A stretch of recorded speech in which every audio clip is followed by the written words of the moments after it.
This is Al Brooks. Thank you for watching the Brooks Trading course.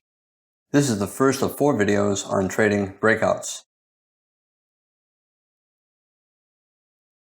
I'm going to begin by talking about bull breakouts, and then I want to talk some about by the close bull trends. Those are the strongest types of bull trends. The market is reversing up here and has a series of bull bars, several closing on their highs, and the bull bodies are getting bigger. It's obviously a strong bull trend. At the close of this bar, and you had 2 choices, which would you take? Would you bet that it's going to go down to this low? Or instead, would you bet that it would go that same distance up here?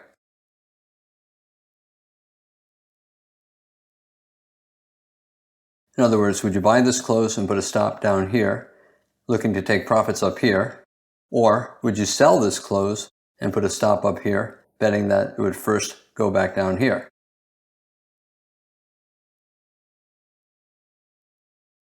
Clearly, the momentum up is very strong. The odds are, if it's going here or here, it more likely will go here before it goes here, and therefore the bull case is better. The reward for the bulls buying here is the same as the risk. Here's the reward, here's the risk. The bears who sell here, their risk is here, their reward is here. They have reward equal to their risk. So for the bulls and bears, both have the same risk and same reward. So they have the same risk-reward ratio. But when you look at this, the probability clearly favors the bulls. That means the probability is 60% or more that it's going to go to the bull target before it hits the bull stop. And therefore, with a probability that's high, 60%, it's mathematically okay to take a trade where the reward is equal to 1 time the risk. Here's the reward. It's equal exactly to the risk. But because the probability is 60% or higher, the math is okay. The trader's equation is positive.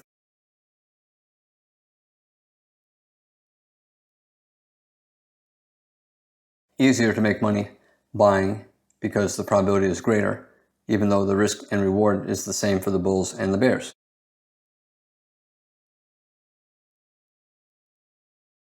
One of the difficult things traders have is they're surprised by how quickly the market's going up, and they panic and they cannot decide, oh my gosh, it's going up, but look how far away my stop has to be. You have to develop the habit of being comfortable with that and trading appropriately small so that your risk is no greater than on any other trade. The most important thing is when you see it going up like that and you say, oh my gosh, I'm getting nervous. I know it's going up, but I don't want to risk that much. Buy small, just buy something, but you have to get long. And in this case, this is what followed. I'm always looking for signs of a strong trend. Here we have a bull trend, and therefore I'm looking for signs of how strong the bull trend is. Here we have a pair of bull bars, both closing on their highs. The open of this bar is at the close of that bar. The open of this bar is at the close of that bar. As soon as this bar closed, a lot of traders therefore bought the market. And you can see the pullback from that close is very small. The pullback from this close is small. The pullback from this close is small. That means as soon as the bar closes, more traders are buying than selling. Consecutive strong bull bars. By strong bull bars, I mean decent size or big bodies, and the bars closing near their highs. Closing on the high or only a very small tail on the top of the bar. That is a sign that the bulls are very eager to buy. Good buying pressure, and therefore when you see this and you look to the left, the context is good for higher prices. So you look at this, here's the context, a bull bar closing on its high following a series of good bull bars. That is good context for the bulls, and therefore they'll buy expecting higher prices. What you don't see on this chart is the past several days, and this is what the past several days look like. This is where we are right here, and you can see we're at the bottom of a trading range, and we have an expanding triangle in a bull trend, so it's an expanding triangle bull flag. We reversed up here from a new low. We have a new low here, and we're starting to reverse up. This is another reason to buy. So if you saw the past several days, you would see that we are exactly at the bottom of an expanding triangle.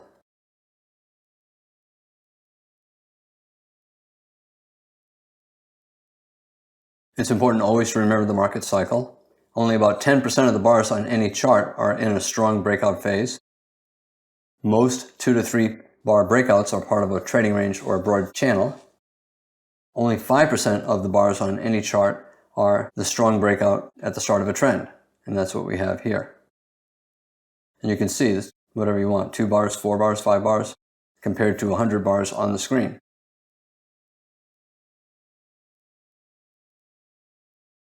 Very important to decide early, and it's also helpful to anticipate. You see that we're reversing up from a break below a range. And if you look back at the past several days, you saw that we're at the bottom of a range in a bull trend. And therefore, you have to be expecting a reversal up. When you see it begin to happen, do not deny it. You have to try to get long as early as you possibly can. As soon as you start to feel that, oh my gosh, I want a pullback, that tells you that you have to get long and don't wait for the pullback. Here we have a pair of very big bull bars breaking above the high of the day, closing on their highs. Odds are we're going up for at least a measured move based upon the height of these bars. You could argue that we gapped down, we sold off, and then we rallied a little bit, and this is a bear flag. But here we're clearly breaking above the top of a bear flag. We're getting a bull breakout above a bear flag. The bulls are taking control. Strong follow through after the breakout. The close of this bar above the high of the day, closing on the high of the bar. And the second bar, now we have consecutive strong bull trend bars. The odds are high, 60% or more, that we're going up for some kind of a measured move. Minimum target is the open of the first bar of the breakout to the close of the second bar of the breakout, which is somewhere up here. Good context, reversing up from below yesterday's low.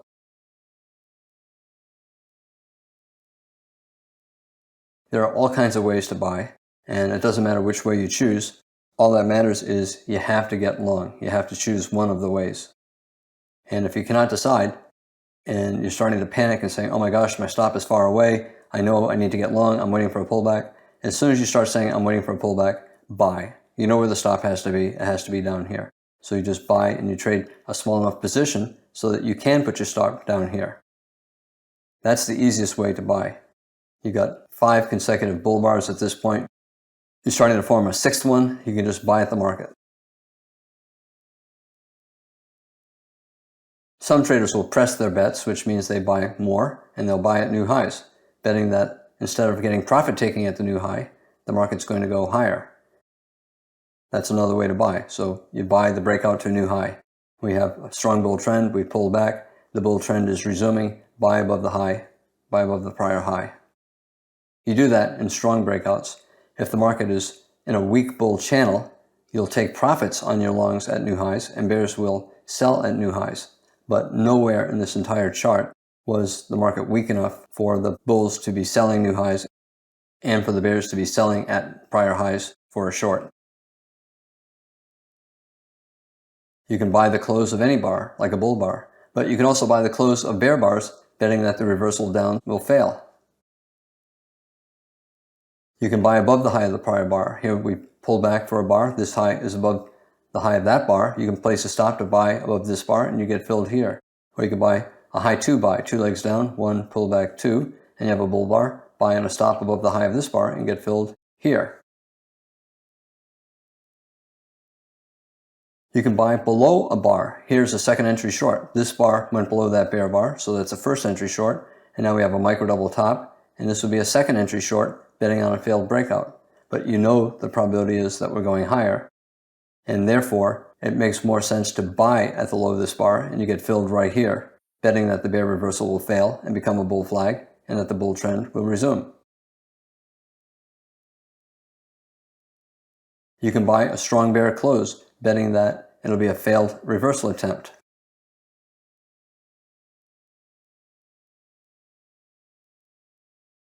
When the market's in a strong bull breakout, it's spending most of its time at the high of the breakout. The market just keeps going up and up and up.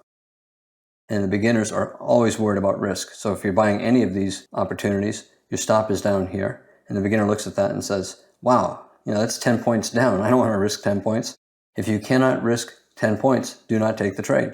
But if you are able to risk the appropriate amount, in this case it would be about 10 points, then take the trade, because the probability is very high that you're going to make money and that you'll make a reward that's at least as big as your initial risk, and therefore you have a positive trader's equation. Some beginners don't buy, and they're hoping for a pullback because they want a smaller stop. So for example, some beginner might not buy any of this, and then they'll buy the high 2 bull flag and put a stop below the bottom of the high 2 bull flag. That's okay, but you ended up missing a lot of the trade, and it's possible that this pullback might not have come until the market was much higher. So you're risking missing a good trade.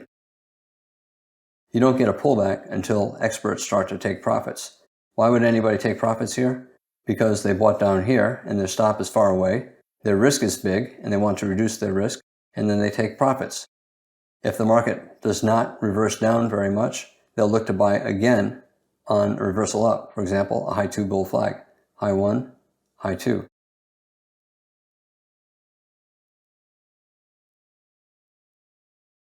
All of these entries look good enough for experts, and they're buying for any reason, knowing that all reversal attempts will probably fail, and that the trend might go a long way before there is any pullback.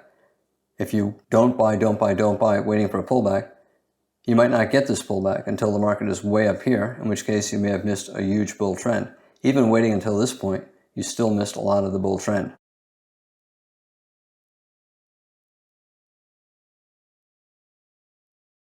There's never a reason to miss a strong trend like this.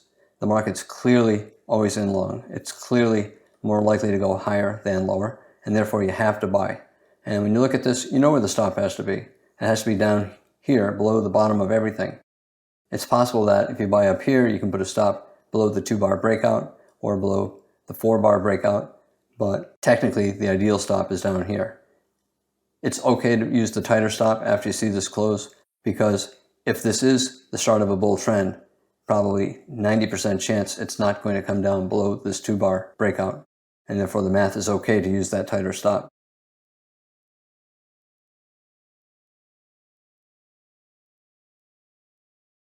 Stop either below the bottom of the bull breakout or below the bottom of the bull trend.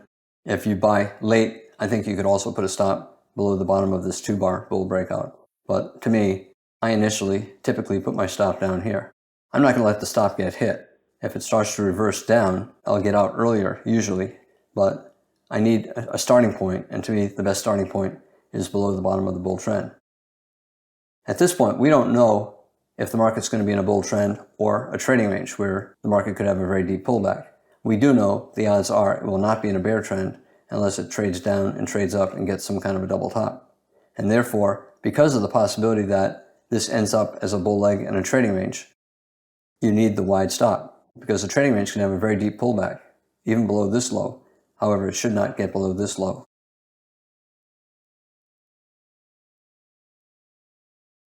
It doesn't matter where you buy. You know where the stop is, and you can calculate what your risk is. You have to trade small enough so that the risk is acceptable.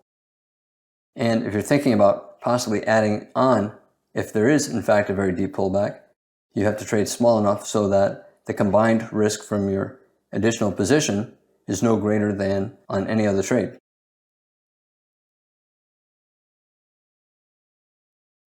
Let's say you bought the close of the second bar. Clearly at this point, the market has a very high probability of going higher and at least a 60% probability of going up for some kind of a measured move. Put the stop below the bottom of the bull trend, or possibly below the bottom of this very strong bull breakout. Or, as I said, you could also put it below the bottom of these 2 bull bars, because if your premise is right, that this is the start of a bull trend, it will not get below these 2 bull bars. However, as I said, it could drop below these 2 bull bars, and at that point, it would be in a trading range, and you don't want to get stopped out there because chances are it'll still come back up here, and therefore that's really not a great stop. It's a good stop if you're only willing to hold on if it remains in a strong bull trend, but you're not willing to hold on if it's going to be in a trading range. If it drops below here, it's probably in a trading range. For some traders, they look at this and say, gosh, I really want to buy, but I can't risk all the way down here. I can't even risk here. Well, you can use a tighter stop Typically, traders will buy a 50% pullback. Here's a very strong bull breakout. Traders will buy a 50% pullback. You could put a stop slightly below 50%, or you can say, well, this breakout bar is so strong, I don't want it to drop below that bar. And therefore, if you want, you could use a stop below the low of that bar. Whenever you use a tighter stop, you improve your risk-reward ratio. Anytime you have a better risk-reward ratio, what does that do to probability? It always reduces the probability of making money. Mathematically, it's probably okay to use any of these stops, but I think the best trader's equation comes from using the wide stop. You could use a money stop. For example, here's 5 points from here to here. You could put a stop 5 points down. Or as I said, you could put a stop a little bit more than a 50% pullback, a 50% pullback of this 2-bar breakout, or a 50% pullback of the entire rally.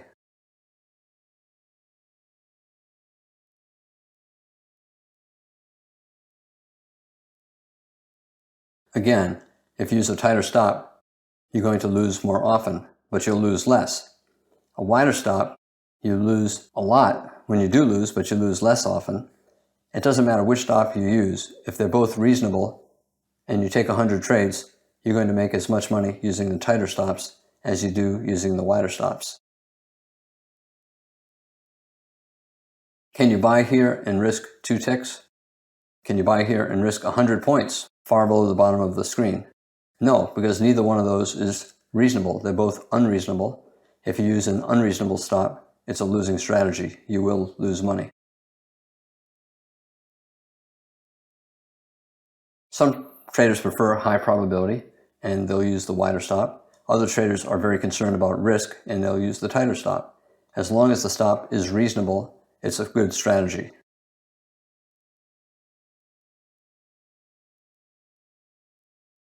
I said there are lots of reasons to buy, and you can buy for any reason, at the market, above bar, below bar, above a new high. It doesn't matter. It doesn't matter which of these entries you take. The stop is the same. It's all the same trade. You're buying a bull breakout, and the stop for all of them is the same. Once you start to reverse up strongly, you can use a tighter stop. But at least initially, for any of these entries, the stop is down here, or one of these stops, but for me I would use the wider stop. The location of your stop never depends on where you enter. The entry price has nothing to do with the stop. The stop has to do with what took place to the left, not the time that you enter.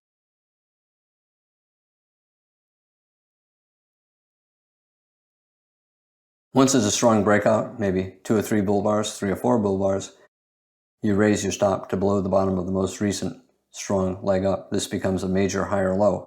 Major because as long as the market stays above this higher low, the bull trend is intact. If it falls below a major higher low like this, then it's no longer a bull trend. It's then either a trading range or a bear trend. If you're buying on the premise that it's a bull trend and it falls below this low, your premise is no longer valid and therefore you do not want to be long. You want to get out and then reassess. After every strong breakout, you raise your stop. That's called trailing your stop to below the bottom of the most recent strong bull breakout. We've got another breakout. It's less strong, but I would still raise my stop, usually to the bottom of the entire rally. However, if the trend is strong, it should not fall below the bottom of this little breakout. So this is a reasonable stop as well. This is a lot of trading range price action, and the market might be evolving into a trading range.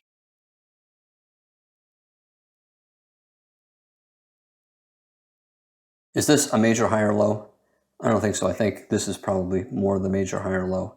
In general, it's better to put your stop below the most recent major higher low if you are trading it like a bull trend.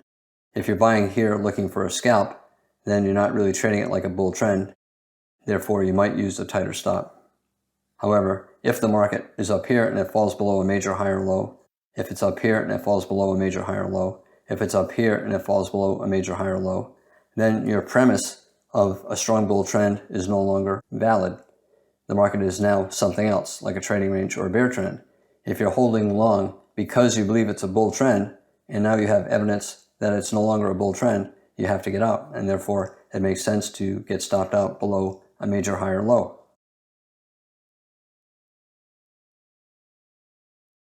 A very strong bull trend is a buy the close bull trend. It's the kind of trend where as soon as a bar closes, traders are looking to buy.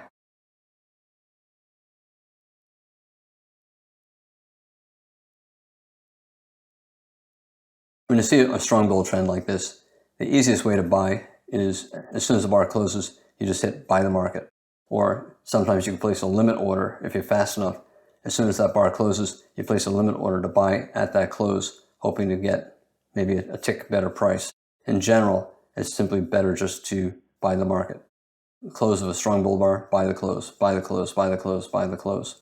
And that is a buy the close bull trend, as is this. Let's say you bought the very worst close. Let's say you bought here instead of here or here. Your stop is still down here. Your risk is small in that, yes, the actual point value is big, but the probability of getting hit is small. So your actual risk is probably going to be small. Buying closes all the way up. As soon as the bar closes, you hit buy the close. As soon as the bar closes, you hit buy the close. You usually get filled on the open of the next bar.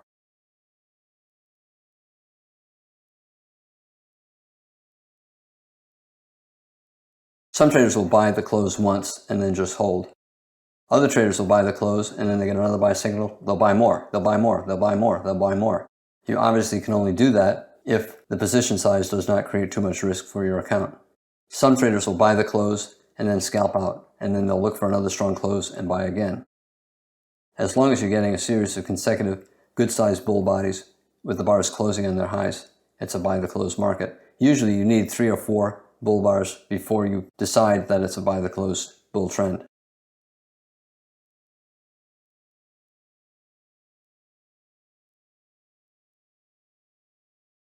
One of my goals in life, although I've never done it, is once I see a buy the close bull trend, just keep buying every close until it's no longer a buy the close bull trend. I don't know if I'll ever do that. Usually I have a big enough position early on so that I don't want to be increasing my position. But at least that's one of my fantasies in life, that someday I'll just buy a close, buy a close, buy a close, and end up buying 10 closes in a buy the close bull trend, or sell 10 closes in a sell the close bear trend. I'll probably never do it because it would generate more risk than what I like ever having. When a buy the close bull trend forms in the final hour, traders have to be very quick to exit, and I talk about this in the video on trading at the end of the day.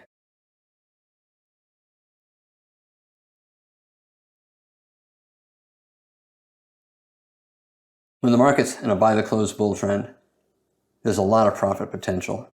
Some traders just get scared and they don't want to buy closes because they see the stop is far away and they just wait for a pullback. But by the time you get a pullback, it'll begin to look like the market might be reversing. 3 highs, reverse down, reverse down, reverse down. Maybe this is a parabolic wedge. And so they end up not making any profit because they did not buy the closes when it made sense to buy closes. When they finally get their pullback, they don't buy because they think the market might be reversing. It's better just to trade small, buy the close, and use the appropriate stop. It's like when you're a kid and you're jumping off the high board, you're terrified, you pinch your nose, you tighten up every muscle in your body, and you're in a tight ball, and you just jump. And then after a second or two, you're safe. That's true with these buy the close bull trends. You buy the close, you pinch your nose, and you're tense for a minute or so, and then all of a sudden, you're safe.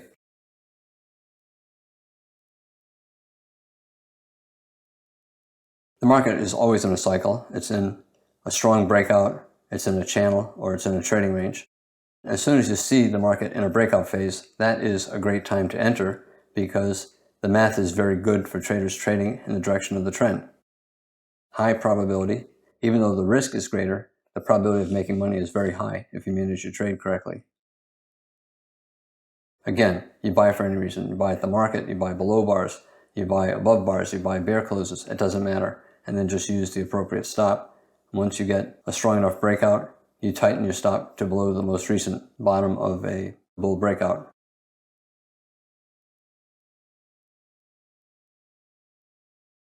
Beginners always want perfect trades. They don't want to risk any money unless they're absolutely sure they're going to make money. That cannot happen. You should assume that you're never going to be more than 60% certain and you cannot be paralyzed by the 40% chance that you're going to lose money. 60% is as good as it gets. Realistically, is the probability 60% that we're going up for a measured move after you see this? Yeah, it's actually probably 70%, but it's clearly much better than 50%. And that's as good as it gets. So you know what the risk is, and if your account size is big enough to risk that, you got to buy for any reason.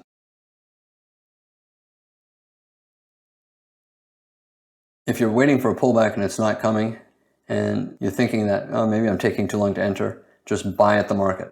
Buy at the market. It doesn't matter if you're buying higher than you want. Just buy at the market, use the appropriate stop.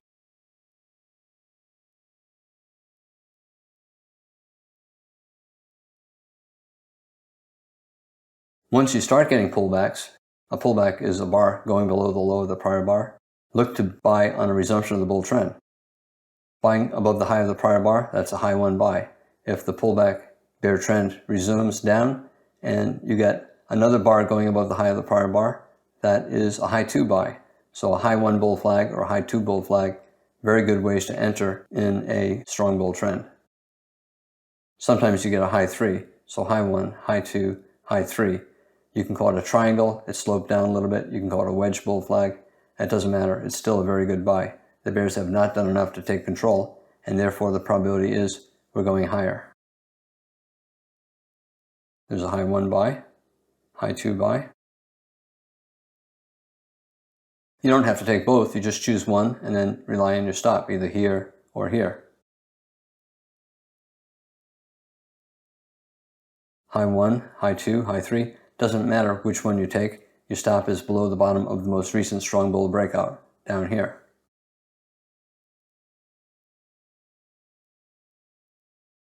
Sometimes the trend is very strong and you get a high one and it goes right up, and then a high one and it goes straight up.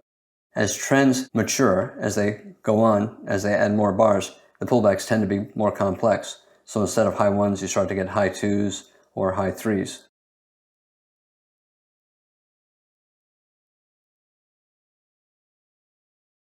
We're trying to reverse. Do you think that's a major reversal? Do you think we'll get a bear trend out of that? No, it's a minor reversal, and therefore it's more likely to create a bull flag or a small trading range, and the bull trend is likely to resume. Therefore, you bet that reversals will fail. Here, we're trying to reverse a failed breakout of this high. We're trying to reverse a second time. Now we have a bear breakout, a close below the low of the past three bars. These are reversal attempts. They're going to fail. Instead of selling, you buy. Here, we have a failed breakout. We have a wedge, 1, 2, 3, wedge top. You look to buy reversals down. Here's a second entry short, first entry below that bull bar, and now second entry here, a micro double top. It's probably going to fail. So you buy below the low of that bar. Here, we got a two bar reversal up and down, a failed high two buy, high one, high two, maybe high three, and it's failing. Well, guess what? The first strong bear bar is probably going to fail to reverse the market. Bulls will buy that close. Again, we have a small double top, but a doji bar. You're going to buy the low of that bar, or you're going to buy that small bear bar, betting that it's not going to be enough to reverse the market. So you buy the close of bear bars, you buy below bars. You buy below the bar, betting that the attempt to reverse down will fail. You buy a breakout to a new low. This bear bar closed below the low of the past 6 or 7 bars. Is it going to be a successful reversal? No. The odds of it being successful are small, and therefore it's going to fail, and the bull trend will resume. These are all reasonable entries, and it doesn't matter which of these entries you take, your stop is here. It doesn't matter which of these entries you take, the stop is here. You know where the stop is, and if you can risk enough, then you just take the trade. Strong leg up, traders will buy a 50% pullback. We did not get there here. However, a lot of traders will place a limit order to buy a 50% pullback. Some traders will simply buy 1 point below a low. This low is 1 point below that low, so instead of buying at the low of that bar, they'll place a limit order to buy 1 point below. Or if the pullbacks are getting deeper, they'll buy 2 points, 3 points, or 4 points below. They'll buy 1, 2, or 3 points below the low of the prior bar, or they'll buy 1, 2, or 3 points below the low of the high close. We have a buy the close market. The bulls have bought that high close.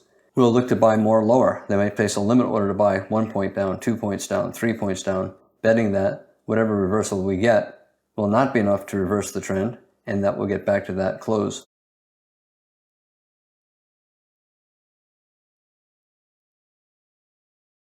Again, it doesn't matter how you buy. It doesn't matter what your reason is. When the trend is very strong like this, the math is actually okay to scalp, but the math is really good for swing traders. Therefore, you should try to swing at least part of your position, always using the correct stop. By any of these reasons, stop either here or down here, and you just hold until either there's a reasonable sell signal or until the end of the day.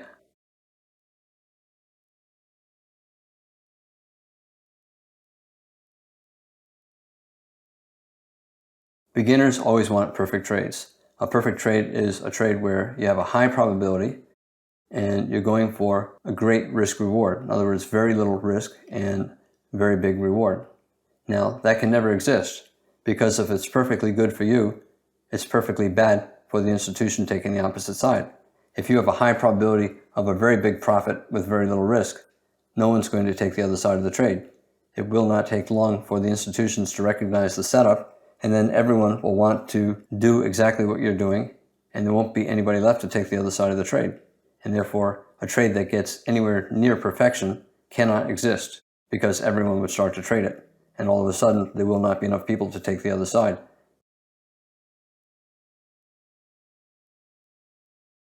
If it's perfectly good for you, it's perfectly bad for an institution doing the opposite. In other words, they would have only a very small probability of making only a very small profit, yet their risk would be very big. Nobody would take that trade. There are three variables in the trader's equation: risk, reward, and probability. And you can combine risk, reward into a single variable. Every trade is a trade-off between probability and risk, reward. A lot of trades have decent probability and decent risk, reward. Some trades have high probability. Those trades always have bad risk reward. Other trades have great risk reward, and therefore they always have low probability. If you have high probability of winning, the other side has better risk reward. If you have great risk reward, then your probability of success is small. Let's say you buy the reversal up from yesterday's low. It's the second entry buy. The first was above here, the second is here. Your stop is small. At that point, you do not see all of these bars. You have a very small risk. You have potentially a very big reward. So you have fantastic risk reward. What does that tell you about the probability at that point of making a lot of money? It tells you that you're probably not going to make money, that your stop will probably get hit. But sometimes it'll work. And those few times when you get a huge trend like this, it more than offsets all of the losses. Even if you lost 70 or 80% of the time taking this buy, the 20% of the time that you win has so much profit that it more than offsets all of the losses. Is this only a 20% chance of winning? No, it's actually probably about a 40% chance. You have a failed breakout below yesterday's low, trying to reverse up here, and now you have a second entry for the failed breakout above yesterday's low. You have dojis, that tends to lower the probability, but the risk is small, the reward is good. You have about a 40% chance of a swing up. By a swing up, the minimum goal is at least twice your actual risk. That means your minimum goal for this to be a profitable strategy is a move to right around here. However, exiting at the minimum goal is rarely the best option. And if you see the market start to turn up reasonably strongly, it's better not to exit and hold at least part of your position, because you might be buying early on in a very strong bull trend.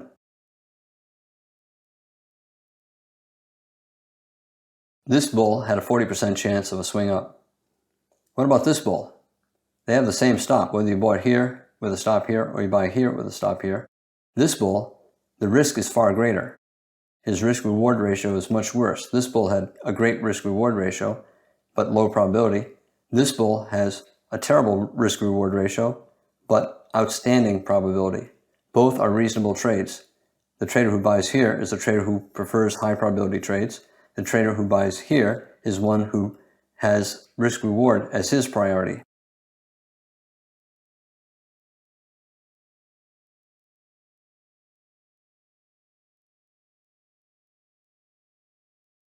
Again, you should never worry about perfection because it cannot exist.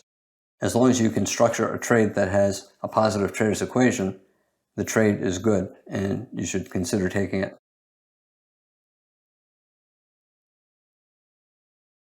I began by talking about bull breakouts, and then I moved on to talk about very strong bull breakouts by the close bull trends. The important message is, once you think that a bull trend is strong, you have to buy, even if you're simply buying at the market. You know where the stop has to be. Trade small enough so that you can use the correct stop, but you have to get long. I'm Al Brooks. Thank you for watching the Brooks Trading Course. This is the first of 4 videos on trading breakouts.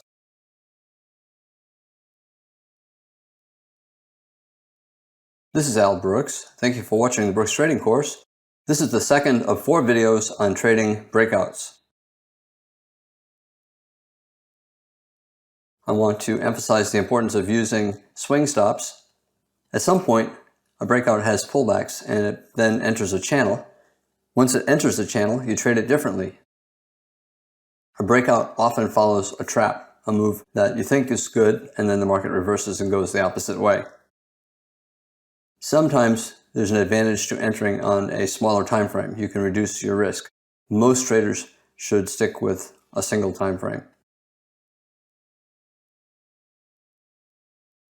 Very strong bull breakout. We have 2 small pushes down.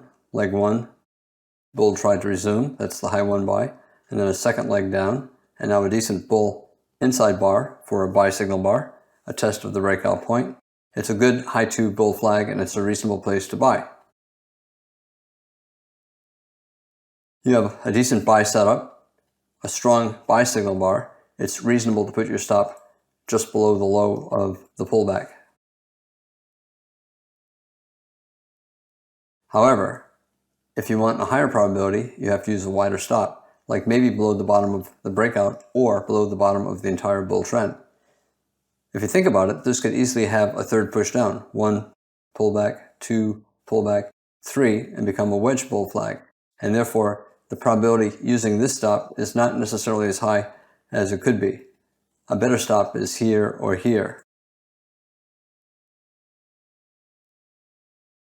Because you're buying a high 2 bull flag, the first pullback in a strong bull trend, and you have a good buy signal bar, the probability is high that you're going to make money. And when that's the case, you can take profits at 1 times your actual risk. Whenever the probability of making money is 60% or higher, the trader's equation is positive if you simply take profits at 1 times your actual risk. Here, if you bought above the high of this bar, you got filled here. Your actual risk is to just below the low of your entry bar, and it's only 2 ticks. Theoretically, since the probability of making money is high, you could exit with only 2 ticks profit, and you would have a positive trader's equation. If you took that trade 100 times and you managed it properly, placed your orders correctly, you would end up with a profit, a high probability of making a profit.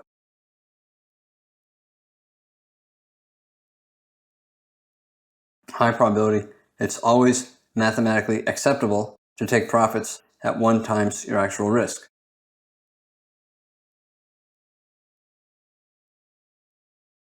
As I discussed in other videos, the minimum scalp in the E-mini is 4 ticks. You should never be going for a profit of less than 4 ticks, which is 2 times your actual risk.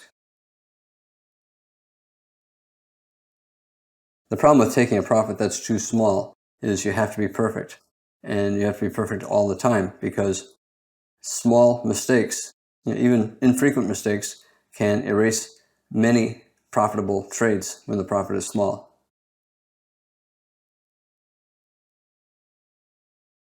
I want to say one thing about going for something that's mathematically acceptable. Just because it meets the minimum requirements for a positive trader's equation does not mean that it's the best thing to do. There are very few things in life where choosing to go for the minimum is the right choice. There's almost always a better choice. And when you have a strong bull trend like this, the breakout is 10 points or more tall, going for a 1-point scalp is probably a bad choice. You're probably going to get a rally that's equal to a measured move, maybe based upon the height of the bodies here, or maybe based upon the height of the bull leg.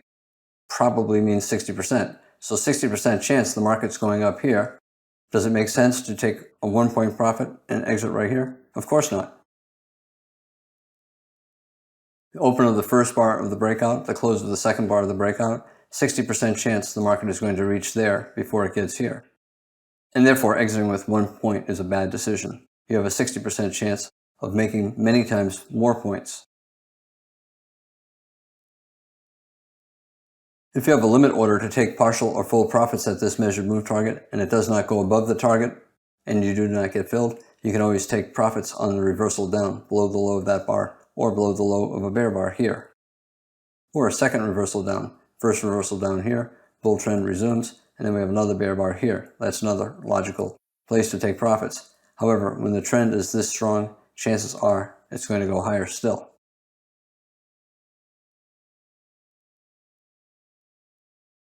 Let's say you bought here and you exited here on the first reversal down. You'd say, oh, that's 5 points profit, and a scalp is 1 or 2 points, a swing is 4 or more points. In this particular case, I would call that a scalp, even though it's 5 points. The day's range is fairly big. You're exiting right after a very strong breakout. The odds are high we're going to get a second leg up. You're exiting before there's even a single pullback. I don't care if you call it a scalp or a swing. In my mind, if you're exiting after a very strong breakout on the first minor pullback, that's scalping type of trading.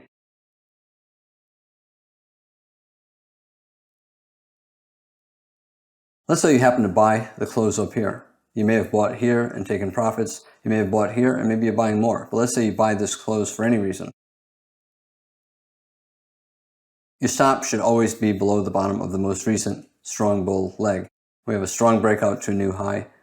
This is a major higher low. As long as the market does not pull back below that low, the premise of a bull trend is still valid. And therefore, if you're buying this, believing you're in a bull trend, your stop goes here.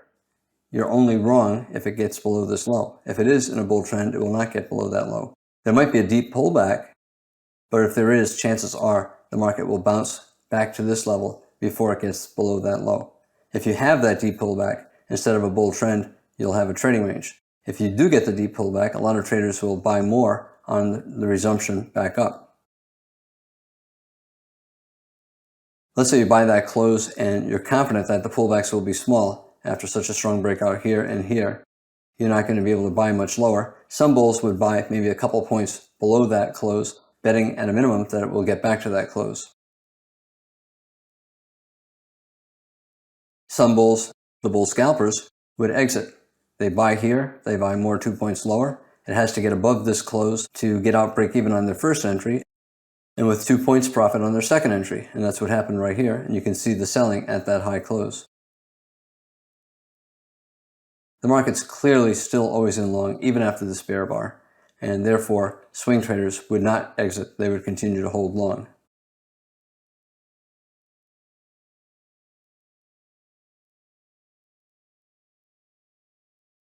A pullback is a pause in a bull trend. It usually means that the high of the bar is below the high of the prior bar, or the low of the bar is below the low of the prior bar. But that's not always the case.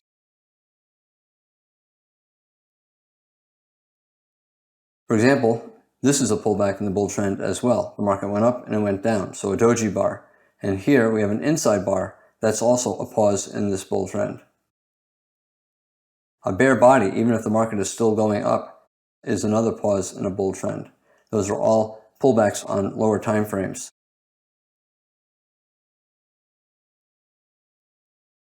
I mentioned a moment ago that if a market starts to behave like it's in a channel, you have to trade it like a channel. And that is somewhat different from trading it when it's in a breakout.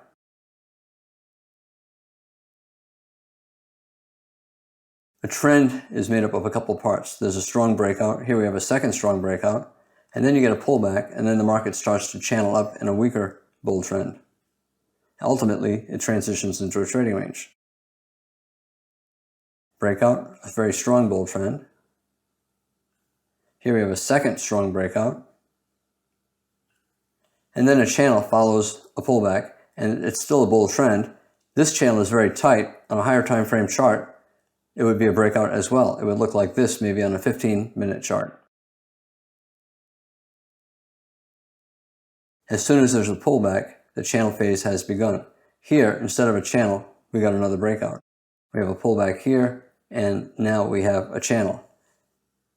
We no longer have consecutive big bull trend bars. We have pullbacks every few bars. We have bear bodies. We have bars with tails on top. That is a weaker bull trend. It's still a pretty strong bull trend, but it's certainly less strong than this or this, where you have a series of bull bars closing on their highs and very little overlap between the bars, and the tails on tops of the bars are small.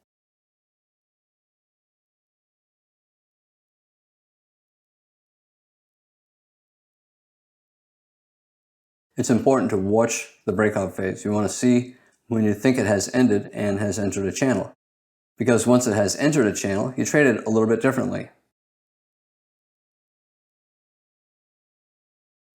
Again, instead of consecutive big bull trend bars closing on their highs with very little overlap like this, we're getting smaller bars, smaller bodies, the tails on top are becoming more prominent, and we're also getting several bear bars. Pullbacks are coming every few bars instead of no pullbacks at all right here. You can see the videos on trading tight channels and trading broad channels to get more information about channels. This video is about trading breakouts.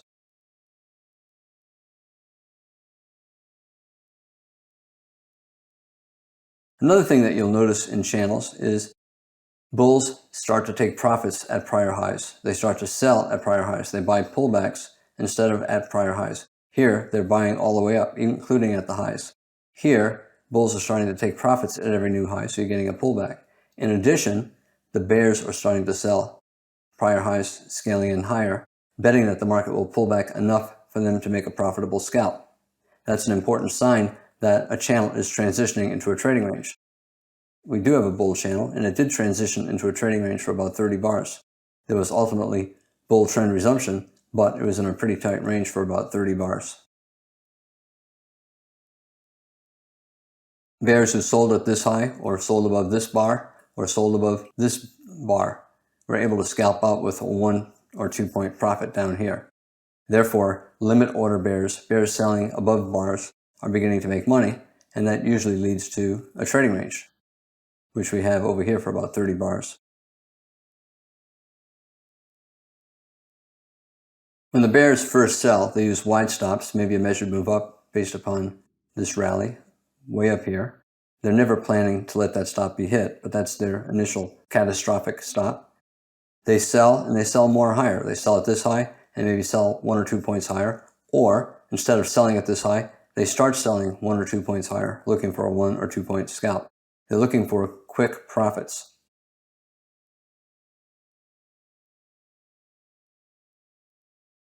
As the bull trend weakens, as it matures, it becomes weaker and transitions more into a trading range. It's important to notice if bears entering with stops can now make money. For example, here, maybe a little final flag, a bear bar closing on its low. Some bears might short that on a stop below that low. And if they're scalping, they only need 1 point. This did fall far enough for them to make a 1 point scalp. And that is further evidence that the bull trend is weakening. Initially, the bears can only make a profit by selling with limit orders above bars. If they start making money with stops selling below bars, that requires the market to fall even further. That is a sign that the bull trend is weakening even further. Even though we ended up with a channel all day, spike, pullback, channel, this is probably soon going to transition into a bigger trading range. We don't know that. We don't see what tomorrow looks like, but we're starting to get trading range price action, and you have to assume the market will become increasingly two-sided as this trend progresses.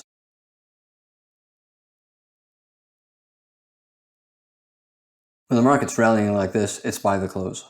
Traders are buying strong bull closes, or they're simply buying at the market. However, when you're starting to get a lot of trading range price action, bulls are no longer willing to buy at the close of bars. Instead, they look to buy pullbacks. They can buy on a reversal up, a resumption of the bull trend, like above this bull bar. You can call this a bull flag, a bear channel, bull flag, a wedge, bull flag, 3 pushes down, 1 or 1, and then 2, and then 3. Decent looking buy signal bar. They'll also buy with limit orders below bars, like below this low or below this bar. betting that the bear reversal attempts will fail. In any case, instead of buying at new highs and at the market as the market's going up, they're beginning to buy more at pullbacks. And they're starting to take profits when the market gets up near the prior high. Further evidence that the channel is weakening and beginning to have more trading range price action.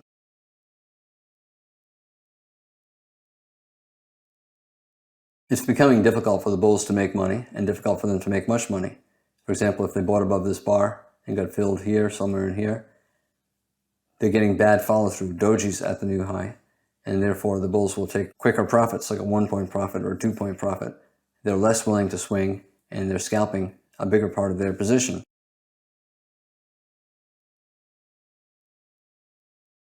Breakouts sometimes follow a trap, so sometimes the market starts to do something and then quickly reverses and does the opposite of what you think it will do.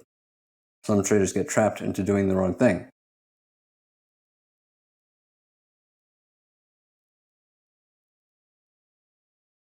We have a bear trend. We're starting to get some good buying pressure, good bull bars, maybe a wedge, 1, 2, 3, and we have a double top bear flag. The market rallied for about 8 or 10 bars, maybe a strong enough minor reversal so that the next reversal up will be major. The context is getting good for a reversal up. We're also at the bottom of the bull trend, so a possible big double bottom. Wedge bottom. Above the bottom of this strong rally. Big tails on the bottoms of bars, 2-bar reversals, so down and then up, down and then up. We're getting buying as the market's trying to go down. The bears have a double top bear flag here, a low 2, low 1, low 2, and it's reversing up, so it looks like it's failing. Is this a high or low major trend reversal? Well, when I look at that, I probably would call it minor. We went up for about 8 bars or so, but the leg down was only 3 bars. Normally, you need more trend resumption down before you'll get a trend reversal up. We have a double bottom high or low here. Some bulls will buy this and take a chance that it will turn into a major reversal, maybe test the top of this wedge.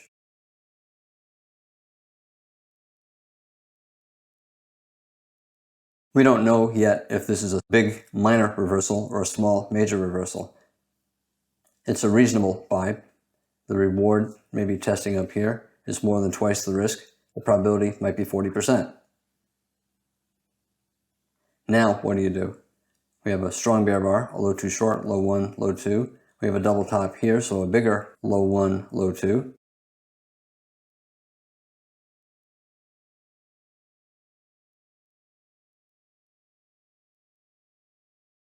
This is a good setup for the bears.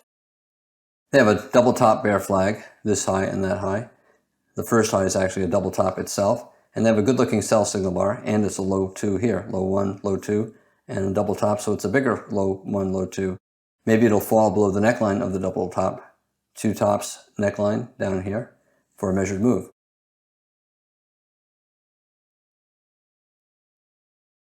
Strong sell setup, not a particularly strong buy setup. Bulls will exit below that bear bar. The market's still always in short. The bulls have not yet done enough to convince traders that they have taken control, and therefore the bears are still in control. These bulls who bought here have a low 2 and a bear trend with a strong sell signal bar. They should get out below that bear bar. Trading range may be about 15 bars here. If you want, you can call this whole thing a trading range. Every bar that gets added to it reduces the probability for the bears, reduces the probability of trend resumption down, bear trend, trading range, trend resumption down, and it increases the probability of trend reversal up. It's still better than 50-50 for the bears. The bulls have not yet done enough, but the probability is getting close. What's the force behind this strong sell signal bar? Well, if you think about it, it's good for the bulls to create a strong sell signal bar and prevent the sell from triggering. And why is that? Because if the bulls create a strong sell signal bar by selling, right, their computers can sell and make sure this bar closes on its low. They're creating a strong sell signal bar. Everyone knows that most bulls who bought here will get out below that low. If they can create a strong sell signal bar and prevent the sell from triggering, that would be a sign of strong bulls. It's to their advantage to demonstrate strength And one way to demonstrate strength would be to prevent a strong sell setup from ever triggering, preventing the market from falling below that strong bear bar.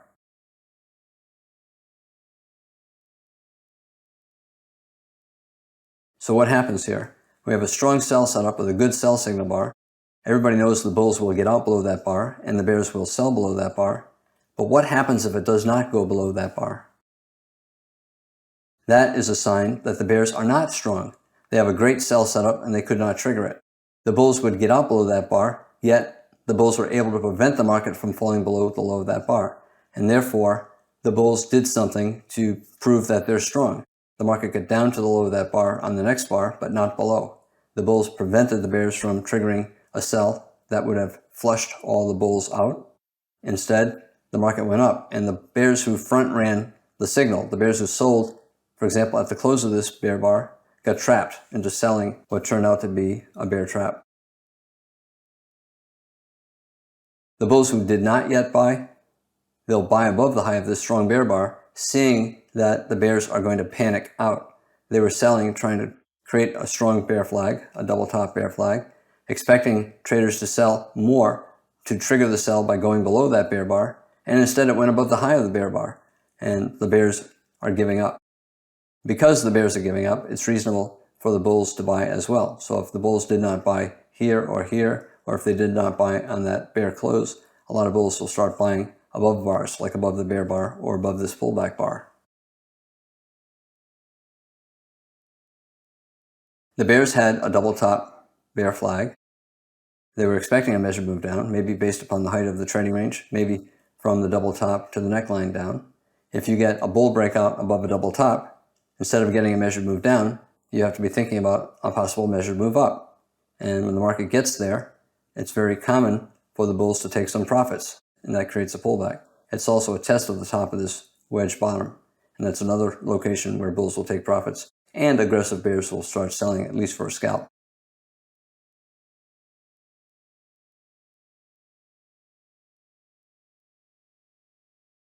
Let's take a look up here. We're in a bull trend, and we have a pullback. Is it a bear trend at this point? No, it's about a 50% pullback from this bull breakout, and the bulls are trying to get a high 1, a high 2, a bear breakout, maybe a small second leg down here, so another high 1, high 2. It's still a bull flag. It's reasonable to take the buy here for the failed bear breakout, or take the buy here, a high 2 buy, second entry buy.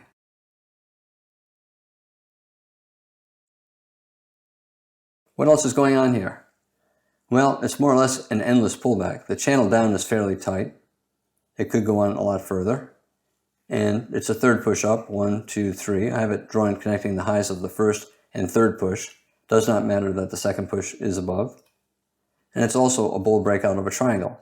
We have a triangle here, 3 pushes down, 1, 2, 3.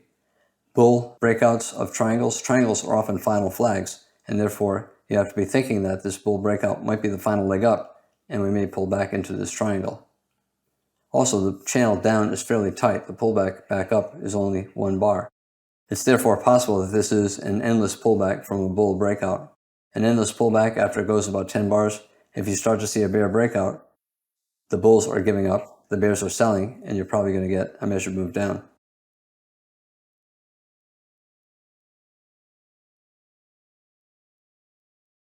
We have a bear breakout bar below a high 2 bull flag, and we have a bear follow-through bar. A lot of bears will sell the close of that follow-through bar, and you can see what happened.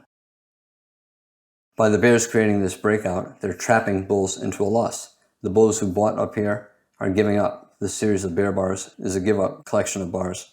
The bears are making the bulls give up. The bulls are now trapped into a losing trade.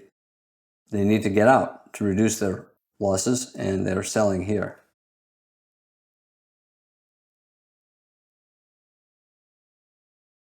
Some bears will take this early sell on the follow-through bar. Other bears will wait until we have a very clear and strong bear breakout and then sell.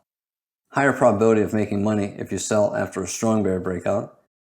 However, your stop is further away, and that's always the trade-off. If you want the higher probability entry, once the market's clearly going to have at least a small second leg, your stop is always going to be further away, and you have less profit remaining in the trade. Therefore, greater risk, smaller profit, worse risk-reward. That's always going to be the case whenever you take the higher probability trade.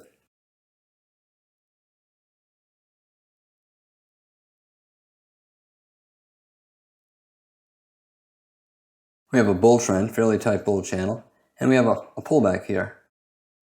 A bull inside bar. This low is a little bit below that low, so it's not really an inside bar, but it's a bull bar pulling back. Its high is below the high of the prior bar. It's a reasonable buy above the high of that bar. So let's say you took that buy. Where's your stop? Is it below the low of that bar? No, you cannot do that. We have dojis here. We might get 2 legs down, may get a 3rd leg down to a wedge bull flag. Still bullish, still likely that we're going higher. So if you take that buy, your stop is down here.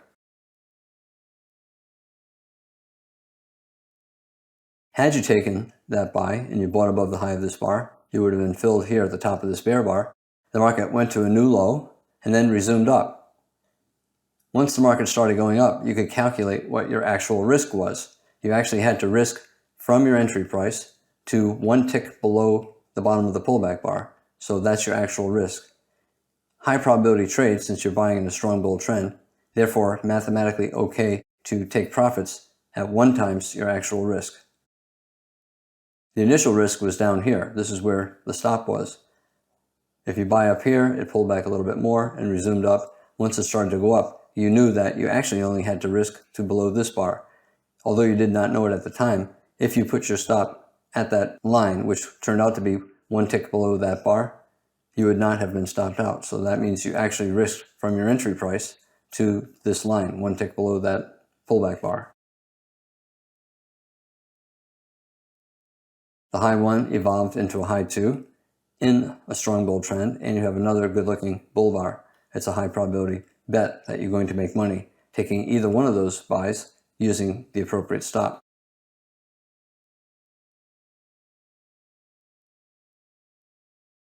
Because you're taking a high probability buy, you can take profits that are just 1 times your actual risk.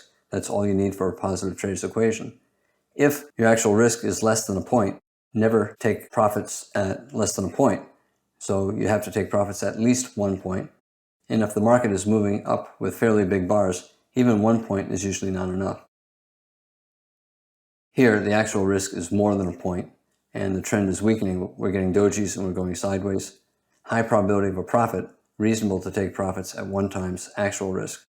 You could also try to get out with 1 times initial risk, which would be your entry price here, measured move up from your initial stop to your entry price and way up here. Some traders would hold for that, especially since they see a strong breakout here. They expect a small second leg up.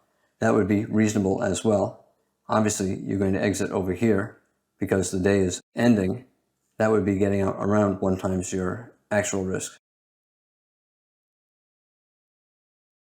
Reasonable to take profits 1 times actual risk. You buy above this bar, get filled here. The market starts to go up after pulling back. You know your actual risk is here. High probability of making money. Reasonable to exit at 1 times actual risk, especially since you're making, it looks like maybe 3, 4, 5 points.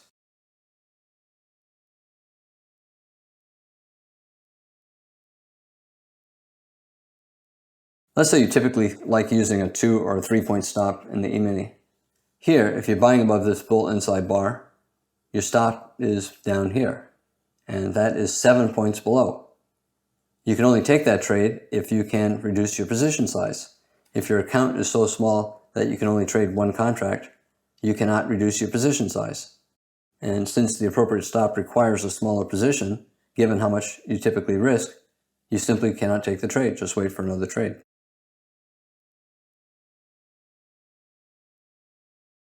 We're in a trading range. The bears got a breakout and a strong reversal up. Big tail, not good for the bulls, but close above the trading range high. And this small bull body, even though it's very tiny, is enough follow-through buying to make it likely we'll go at least a little higher. Reasonable to buy the close of the breakout bar after the reversal up from the bear breakout, or the close of the follow-through bar, or on a stop above the high of this inside bar. It does not matter which of the buys you take, the stop is below the bottom of the bull reversal.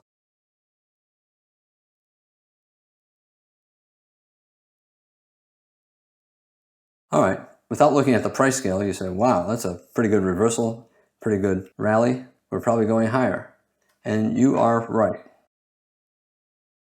However, if you normally risk 2 or 3 points on a trade, you cannot take this trade, because if you buy here, these two bars are 70 points tall. You'd have to risk 73 points on this trade. If you normally risk 2 points or 3 points, you simply cannot take this trade. You just watch it and say, oh, this is interesting. It's a learning opportunity, but you're not going to be able to take the trade. Consecutive huge bull trend bars, although you don't see it, the market gapped down and hit the monthly 20-month exponential moving average and then reversed up strongly from that average. And the reversal from this low to that close is 73 points, and it occurred in simply 10 minutes. The average daily range prior to today was only 20 points. And today, the first 10 minutes, we have 73 points. Reasonable to buy the close, but only if you're comfortable risking that much money. If your account is so small that you don't typically trade multiple contracts, then you cannot reduce your position size, and therefore you cannot take this trade.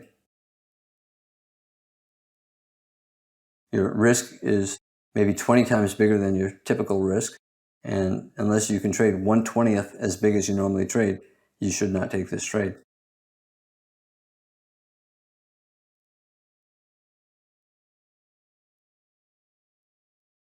What does an expert do? Well, I'm buying this close, but I'll use the correct stop and I'll trade the correct position size. You have other choices as well.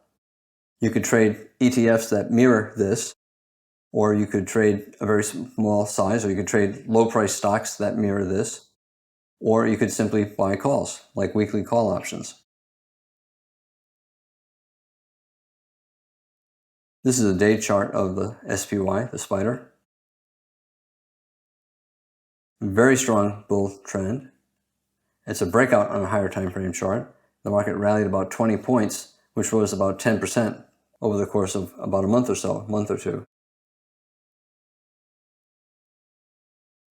Let's say you did not get long here, and let's say you're thinking about getting long here, and let's say you do not want to wait for a pullback. Where's your correct stop? All the way down here, about 20 points down, which is about 10% down. Some traders will say, gosh, I don't want to risk 10% on one trade. And therefore, they have to look for stock replacement. Also, some traders who are long, let's say they're long the spider, will say, gosh, I don't want to risk 10% on my trade. I'm going to sell out of my spider and then replace my stock with something else. Buying up here, stop is down here. It's about 10% of the entire contract. Contract is 200, so your stop is about 20 points. That's about 10% below your entry price. A good choice, if your account is big enough to allow you to trade options, is to buy a call option or a call spread. I will talk about that more in the options trading course.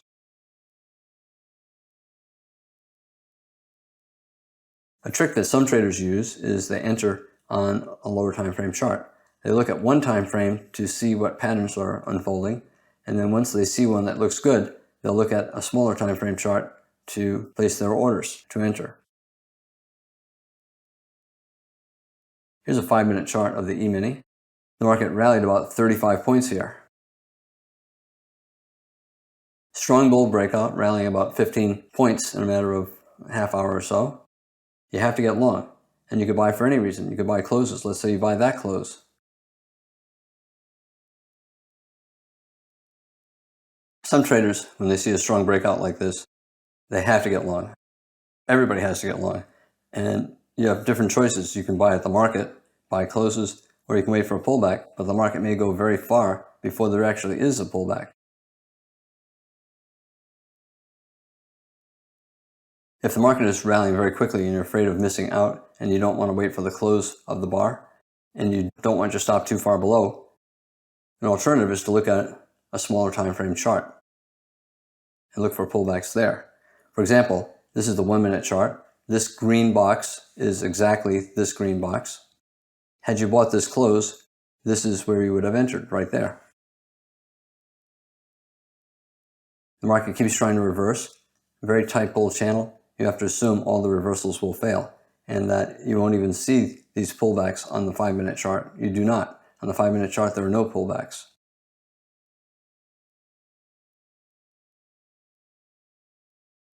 Let's say you buy the close of this bar on the 5-minute chart. But as the market was going up, you thought it was going to go higher and you were eager to get long. Some traders will look at a 1-minute chart. These first 3 bars are right here. On the 5-minute chart, if you're buying a pullback, you're buying up here, right there. This would be the same fill. If you had placed the order to buy below the low of that bar and you got filled here, on the 1-minute chart, this is where you would have been filled. An alternative, when you're seeing this market rallying like this, is to put up a 1-minute chart, and as soon as you start to see 3 or 4 bull bars closing on their highs, you can buy the close.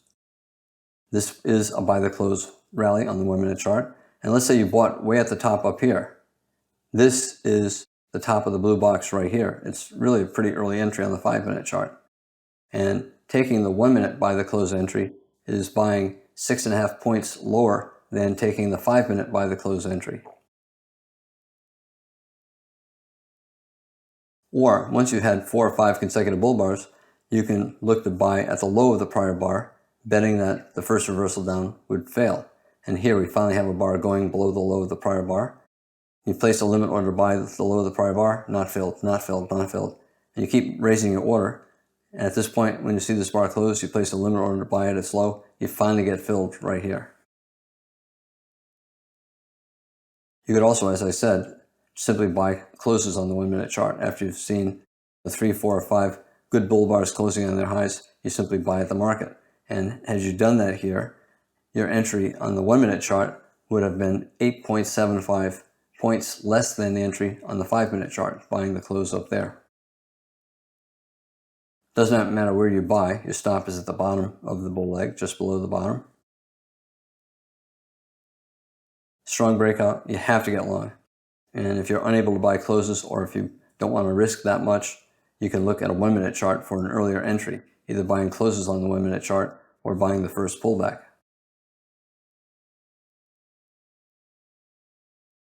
I began by talking about the importance of using swing stops. Even if you're scalping, it's usually better to use a wide stop.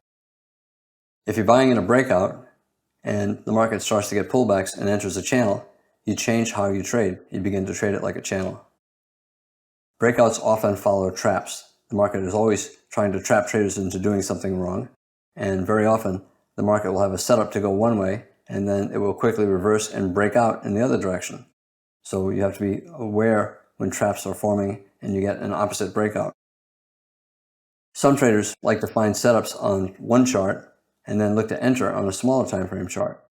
And that is a reasonable thing to do. Most traders, however, should just trade one chart and not be switching time frames. Too easy to make mistakes.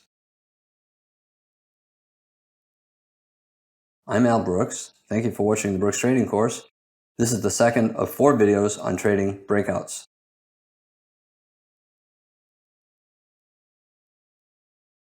This is Al Brooks. Thank you for watching the Brooks Trading Course. This is the third of 4 videos on trading breakouts.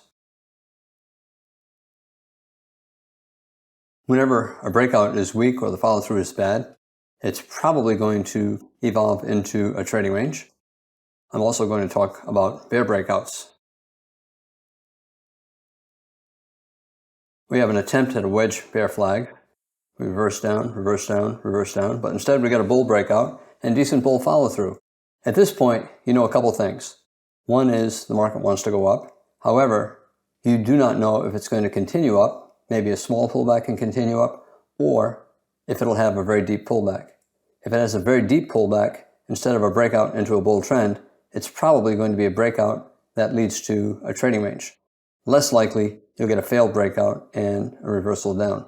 Usually you need more than just this micro double top. You have a high one bull flag, we went up, we went down, we went up, maybe we go down. This is a strong enough breakout so that the odds are the first reversal down will be bought, even if it's a deep reversal. If it's a deep reversal, you're probably going to see a trading range. If it's a small reversal, you'll probably see some kind of a measured move up based upon the height of the breakout, or maybe based upon the height of the trading range. You're already up to about a measured move based on the height of the trading range.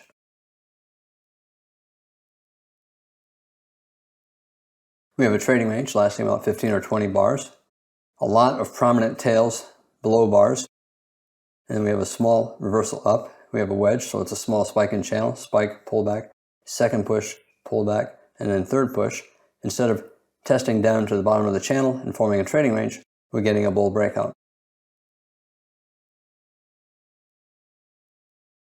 At this point, the height of this trading range, this wedge bear flag, is about half the size of a normal day's range, and therefore you're expecting a normal day's range. Hence, you expect the range to approximately double. You don't know if this is going to be the start of a bull trend day and result in a bull trend that's much bigger than an average day. However, with this tail on the top of the breakout bar, new high of the day, breakout, and then a big tail on top, it looks like a weak breakout, and also the bars in the breakout are not particularly big. Tail, small bar, tail. Whenever you see a breakout that's weak, you have to assume that the breakout's going to lead to a trend. However, it's probably going to be a weak trend, like a trending trading range day, where you have a trading range, you break out for 3, 4, or 5 bars, and then you form another trading range.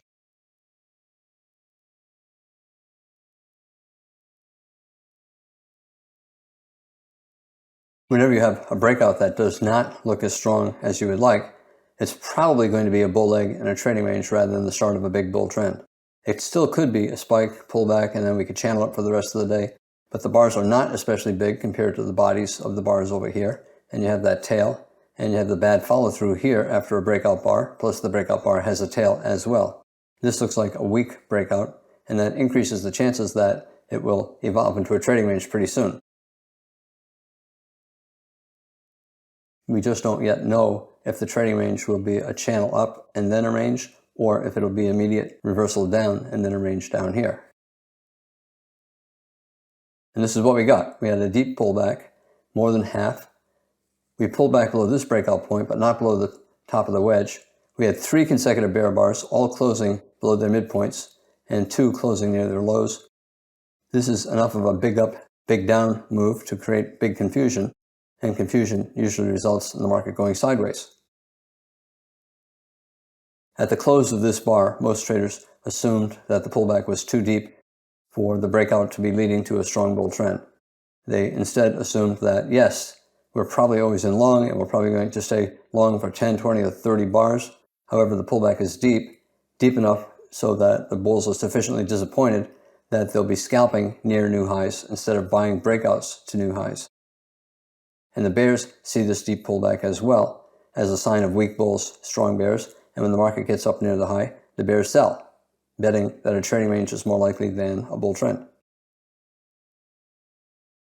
Buy low, sell high, and scalp.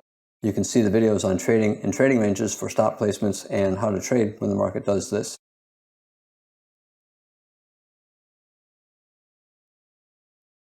I said that after the weak breakout and then the deep pullback, traders expect a trading range, so they buy low, sell high, and scalp. Both the bulls and the bears are buying low. The bulls are buying, expecting a test up to the top of the range, where they'll scalp out, and the bears are buying low because they sold high and they're buying back their shorts.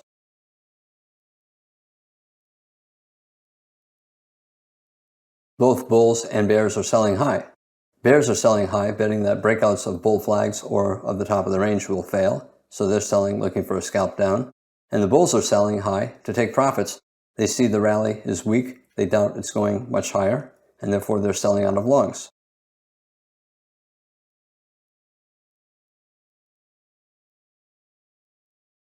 This is a strong enough breakout, 4 consecutive bull bars, several closing above their midpoints.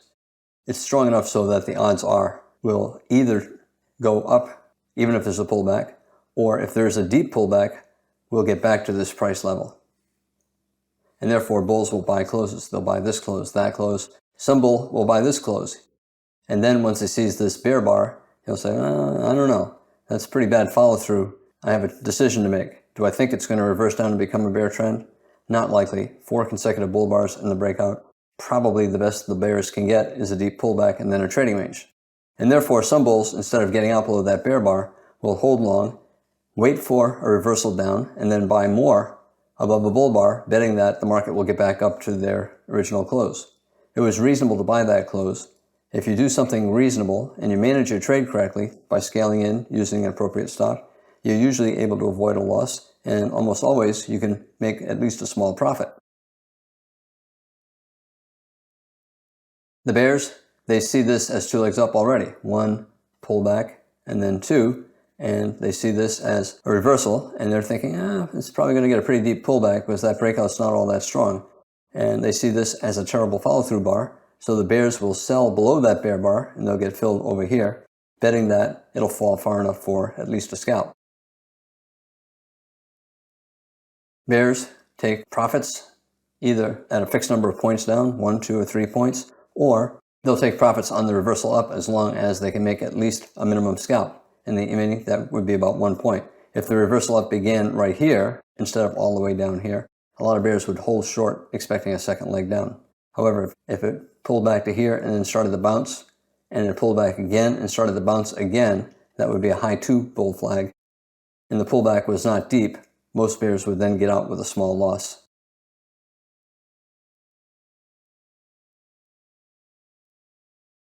Remember, there were buy the close bulls, some of whom thought the chances of a bear trend were small, so they held long, stopped down here, here, or here, and then they looked for a bull bar to buy more. They want the second entry to be at least as big as a minimum scalp, 1 point in the E-mini. They would rather it be 2 or 3 points. They're expecting the market to get back to that close. They can get out, break even on their first entry when it gets back there, and then with the scalp profit on their second entry.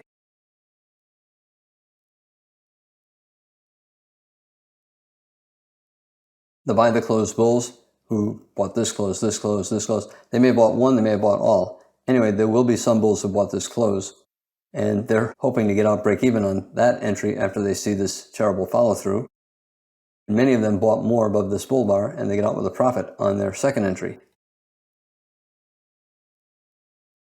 And that is why you have that tail on the top of that bar. What took place was a lot of the bulls were sufficiently disappointed by the sell-off that they were just happy to get out break even if they bought that close. Also, the bears knew these bulls were very disappointed by this. They knew the bulls would be selling out there, and therefore the bears sold there, at least for a scalp.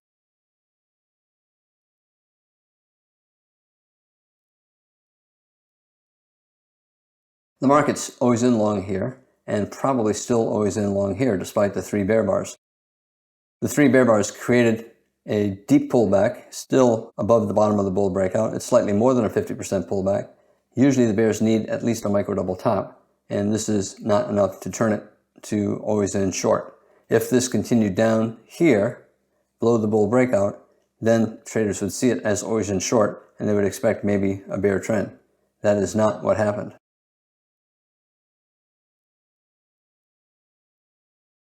Most traders, even professional traders, do not like to reverse. I do sometimes, but I really don't like it. If I'm in a position and there's an opposite signal, I usually get out of my trade and not take the opposite signal. I usually wait at least 1 or 2 or 3 bars before looking for a trade in the opposite direction. I want to make sure that I am totally objective, and if I'm thinking that the market's going up and then it starts to go down, I usually wait 1, 2, or 3 bars before I make a decision about how strong the bears are. It's also hard emotionally to do 2 things at once, to exit long and to go short. However, if you're able to do it profitably and comfortably, then go ahead and do it.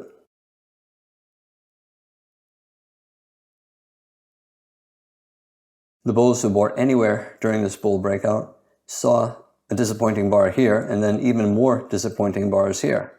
But it's still above the bottom of the bull breakout and still above the bottom of the bull trend. It's still always in long. And this sell-off could be simply a breakout test of the top of this wedge bear flag.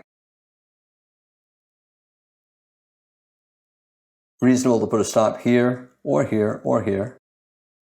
In general, I would not put a stop there because the bottom of a biclimax, the bottom of a breakout, is a magnet, and the market usually tries to get below the low, and if it does, it usually reverses up. So for me, if I'm buying for any reason, even if I bought that close, I'll get up below the bear bar over here, or I'll rely on a wider stop all the way down here, looking to scale in.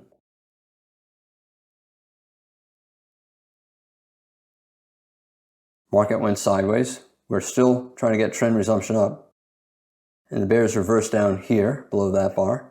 And now they're reversing down again below this bar. So it's a micro double top and a double top. If you want, you can call it a triangle. A lot of the bulls who are still long will get out there. And a lot of the bears will view this as a trading range. This would be a second entry short at the top of a trading range. First entry here, second entry here. Bear bar closing below its midpoint, even though it's a doji bar. It's a reasonable sell for a scalp down.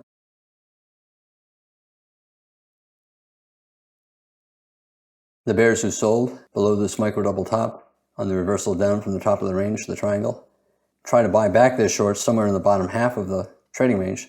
And here we have a small sell climax and a bull bar closing on its high, bull inside bar. It's reasonable to buy above that bar. So this is a good location for the bears to scalp out. We have a bull trend, a bear break below the bottom of the bull trend line. You can argue it's a higher high major trend reversal, but it's only one bar, so it's probably not a major trend reversal. And then we have a lower high here, and it's a wedge. Do you see the three pushes up? Bull, bear, and then bull, bear. So it's a type of a lower high major trend reversal. Would I short that for a swing? Well, we're in a trading range and we're getting good reversals up and down. I think it's not a high probability swing short. In general, whenever you have any major trend reversal, you have about a 40% chance of actually getting a reversal into a swing in the opposite direction. Shorting this for a swing down, 40% chance you'll get it.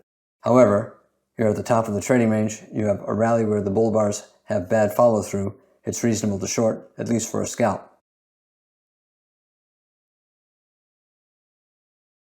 I'm going to talk some about bear breakouts now. E-mini, we had a bear channel and today gapped up, a tail on top but a bull bar. Then we have two big bear bars closing on their lows, breaking below the low of the past 30 or 40 bars. At the close of this bar, I think the market's always in short. It's a surprise given how small these bars are. The bars are very big, closing on their lows, always in short. 60% chance will fall for some kind of a measured move, maybe based upon the height of the body. So that means from the open of the first bar to the close of the final bar of the breakout. If we had a third bar in the breakout, then it would be the open of this bar to the close of the third bar. But at this point, there's a 60% chance the market's going to eventually fall for a measured move down from this open to that close. So 60% chance we're going down here before we get back up here. If you had to do something, buy or sell, at the close of this bar, what would you do? If you sold, maybe you put your stop above the top of the 2-bar bear breakout. You might put it up here, but let's say you put your stop just above the top of the 2-bar breakout. And let's say you wanted to make a measured move down. You sell here, you're trying to get out with a profit here, your stop is above here. The stop is about the same distance as the profit target, so the risk to the stop is about the same as the reward. Which is more likely? That the market will come down here to your profit target or go up there to your stop? If you can look at this and say, well, it's probably going down here. Anytime you can say it probably is going to do something, you have to assume you're talking about a probability that's at least 60%. And that is the case here. The risk is equal to the reward, but the probability is equal to 60% or more. And therefore, even though you're exiting with a reward that is as big as the risk, not twice as big as the risk, the trader's equation is still positive. Anytime you have a high probability event, a 60% chance or greater, of getting a reward equal to your risk, mathematically, it results in a positive trader's equation. It's always okay to take that sell and exit completely here and have your stop up here.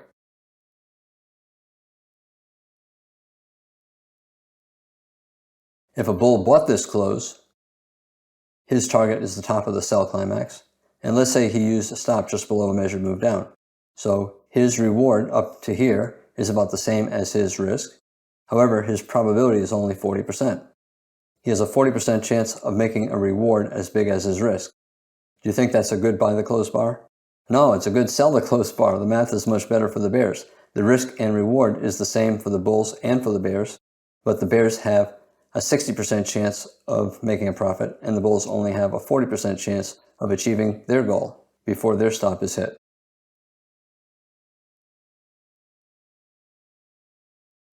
It's important to recognize things like this early. You look at this and say, whoa, wait a minute. The market was very quiet yesterday in a tight range, lots of reversals, and now it's very different. Now we're getting consecutive big bear bars. Once you see that, you have to be prepared to do the right thing, and one right thing is sell the close. In other words, like a second before the close, you sell the market, or as soon as the bar closes, you hit sell the market, and you get filled on the open of the next bar. The one thing that you know is you have to sell.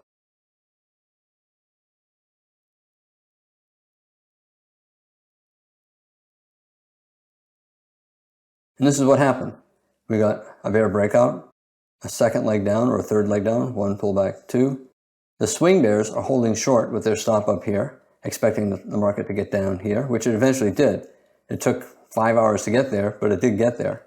Scalping bears who sold that close might get out above this bull reversal bar because we have a double bottom and a failed breakout. So we have a trading range, we broke below it and we reversed up. This bar went above that bull bar, and then we're reversing up a second time. It's a possible low of the day, and we could get a bull trend for the rest of the day. And the bulls got a breakout here, 2-bar breakout. But look at the size of these 2 bull bars compared to the size of the 2 bear bars. Not all that big. This might be simply a test of yesterday's close. It might be a test of a 50% pullback. It's about 50% of the sell-off. Okay to hold short. The bulls need maybe 1 or 2 more bull bars or bigger bull bars to make it always in long. Therefore, it's always in short, which means you believe it's probably going to go down rather than up. The market kept trying to reverse up all day. However, it was a bear channel, and you have to rely on your stop. If you're a swing trader, you get out if the market clearly becomes always in long, but this is not enough to become clearly always in long. It's close, but not enough, and therefore you hold short.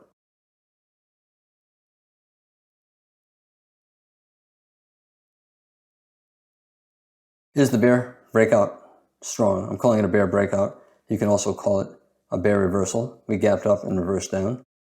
We had a failed breakout above the top of a bear channel, and then we had a successful breakout below a double bottom. Every breakout is a climax. Every reversal is a breakout, and I treat them the same.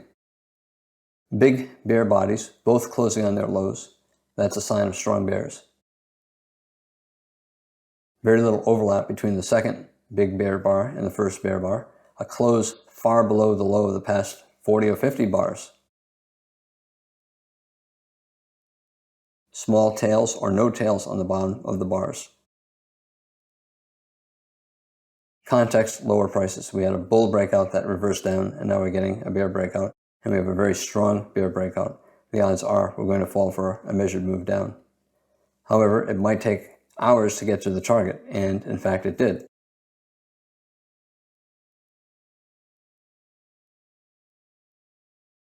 I think it's important to always be thinking about the market cycle. On any chart, only about 5 or 10% of the bars are in a strong breakout phase. Most breakouts like this or like this are 2 to 3 bars, not particularly big, and they're either in a channel or in a trading range and not going to result in a strong trend. Only 5% of the bars are in a strong breakout at the start of a trend, like what we have here. Here we have about 100 bars on the screen, and we really only have 2 bars that are in a very strong breakout that resulted in a trend.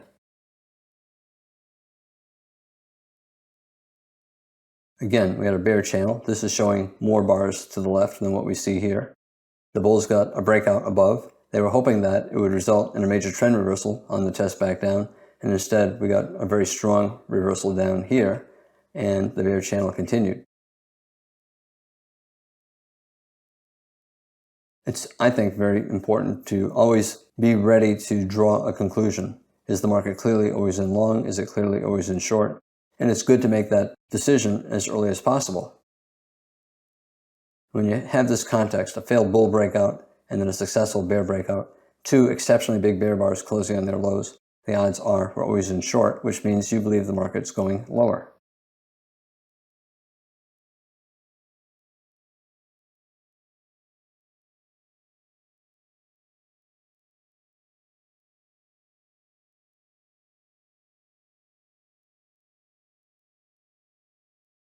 There are all kinds of ways to get short. And again, especially on the open of the day, you have to be prepared for the market trying to determine the initial direction of the day. And here we have a very strong reversal down from breaking above the bear channel. And some bears would sell either at the close of this bar or below its low. For example, if you waited for this bar to close and you saw it closing exactly on its low, you might hit sell the market, and then you get filled on the open of the next bar. Whenever you cannot decide how to sell and you feel like, oh boy, it's going down, I got to sell, easiest thing to do is look where your stop has to be and just hit sell the market. Some bears will add to their shorts as it's falling. They're pressing their bets and they'll increase their position size. They're scaling into a winning trade. Some bears will sell with a stop on the break below yesterday's low, especially after such a big bear bar, betting that the market will fall at least far enough for a profitable scalp. Consecutive big bear bars closing on their lows, good context. It's a sell the close bear trend. So the bears will sell bear closes, the close of this bar, the close of that bar, the close of this bar, but they use the appropriate stop up here. We're trying to get a reversal, a failed breakout below yesterday's low. Would I buy that, hoping for an opening reversal up? I would want at least a micro double bottom, and therefore, even though it's a bull bar closing on its high, probably more sellers above the high of this bar than buyers. Also, anytime the market is making an attempt to reverse and you think the reversal will fail, some bears will sell the close of strong bull bars, like here, and like here, and like here, and like here, betting that all of these reversal attempts will fail and be the end of the reversal attempt and the start of trend resumption down. Again, you could bet that the reversal is minor and therefore a bear flag, and traders will sell above the high of the bar, even if it's a bull bar, betting that the market will fall at least enough for a scalp. Traders will also sell below the low of any pullback, betting that it's a bear flag and that the market will continue down. Here, a doji bar. After the bear breakout, we had a little bounce, the bear trend resumed, and then we have another bounce up to that same level. It's a small double top bear flag. If you want, you could simply call it a low one short, a pullback, and then a resumption down below the low of this inside bar. It doesn't matter which of the shorts that you took, you place your stop above the most recent major lower high. And if you sold anywhere in here, look to the left. Where's the most recent major lower high? It's here. And therefore, no matter where you sold, your stop is up here. The stop has to do with the price action, not your entry price. When the market's in a bear trend, it spends most of its time near the bottom of the most recent strong leg. Beginners, the one thing they always think about is risk. They're so afraid of losing their account, they tend to ignore probability and they tend to ignore reward.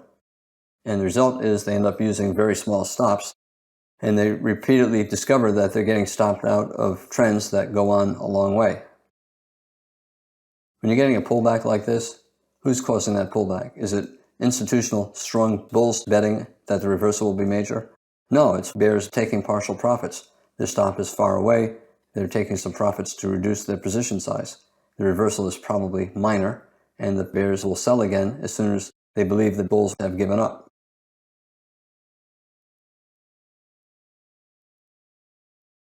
Experts are selling for any reason. Beginners are waiting for a perfect sell setup, a perfect pullback, but it never is going to look good enough. Do you want to sell after two bull bars? The beginner does not. Do you want to sell after a reversal up from a micro double bottom? The beginner does not. Do you want to sell after this bull breakout? The beginner does not. But the experts are selling for any reason, betting that any of these reversals after a very tight channel will be minor, and that means there'll either be a bull leg in a trading range or a bear flag leading to a resumption of the bear trend.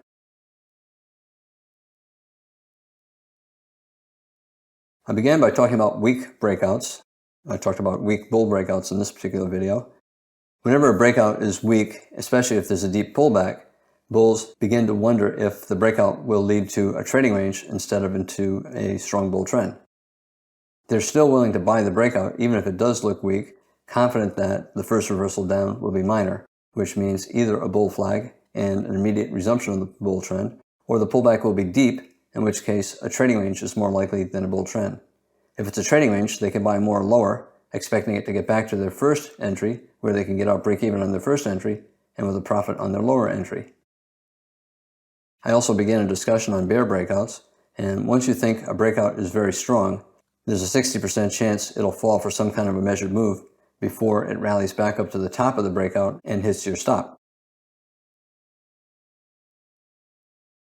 I'm Al Brooks. Thank you for watching the Brooks Trading Course. This is the third of 4 videos on trading breakouts.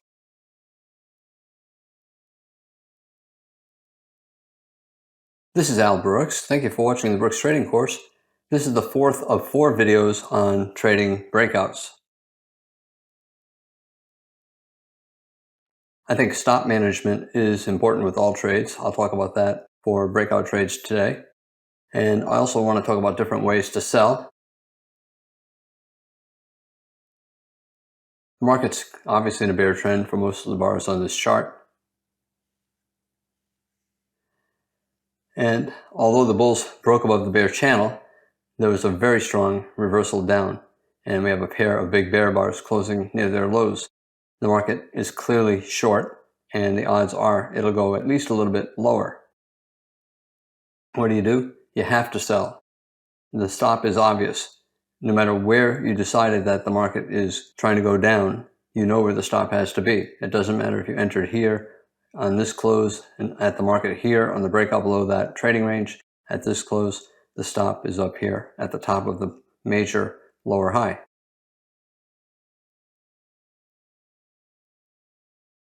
By the close of this bar, everyone knows that the market is short, and everyone knows that the odds are the market's going lower, and everyone knows that the best stop is above the top of the sell climax, the bear reversal. You could put it above the 2-bar bear breakout. I would simply put it above the top of the entire leg down.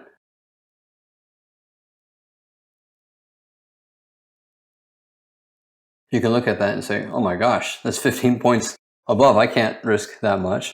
Well, if you cannot risk that much, don't take the trade. But if you are able to risk that much, then it's a reasonable trade, and you have to decide how to get short. There are many ways to do it. For example, you could sell the close, you could sell below bars, you could sell above bars, you could sell about a 50% pullback here. Once you decide that the market is going down, and you decide that you can use the stop, that your account is big enough, and emotionally you can risk that much, then you have to get short. If you wait more than a bar or two after this close, you should simply sell a small position at the market and put your stop up here, because the market may not pull back for a long time. Here it did pull back, but it might instead have simply gone straight down. One of the reasons that the market sometimes does go straight down is because of FOMO, fear of missing out. Traders are afraid that if they wait for a pullback, it might not come for a long time. If they sell, they'll probably make a profit even if it reverses on them, because the reversal probably will be minor and the trend will resume. And therefore, everyone selling at least a little bit can result in the trade simply working right away. And because you have the potential for a FOMO sell-off here, a very strong breakout, everybody knows the market's going lower, it's important, I think, to get short, either sell the close or sell for any reason. Obvious choice is you see the close of the big bear bar and you place a limit order to sell the close, or right before the close you sell the market, or right as soon as the bar closes you sell the market and get filled on the next bar. What's happening here? We've got 3 pushes down: sell climax, pause, sell climax, bull bar, sell climax. It's possible a wedge reversal. However, when the channel down is tight like this, the reversal is probably minor. If the bulls get a couple big bull bars totally undoing this bear breakout, then they can make it back to always in long. But if the bars are smaller, have tails, and have bad follow through, it's probably a minor reversal, and it will lead to a test back down to that close and maybe a resumption of the bear trend. It's reasonable to exit above the high of this bar. It's also reasonable to stay short and keep your stop up here. If you do exit, if you're a swing trader, you have to be willing to sell again, either below a bear bar here for a double top bear flag, or below a bear bar here, or a second entry short after this breakout, or the close of that bear bar, or now we have a double top here, sell below that bear bar. We have a low 1, low 2 below this bear bar. You have to be able to sell again. If you find that you get out of trades like this and are unable to get short again, and then you miss the swing down here, you have to think seriously about not getting out here and simply holding short and relying on your stop. A bull breakout, terrible follow through, and now a second entry short. A micro double top here, about a 50% pullback, a test of yesterday's close. It's reasonable to take the short. This is not enough to flip the market to always in long. Consecutive bull bars, not big relative to the bear bars, tails on the top of both bars. Bad follow through, and then a second entry short. It's also a 50% pullback of the initial sell-off, and a lot of traders will sell here. Bull scalpers who bought here will be looking to take profits around here, thinking that the reversal up is probably going to be minor after a very tight bear channel. Probably the best the bulls get is a trading range or a resumption of the bear trend.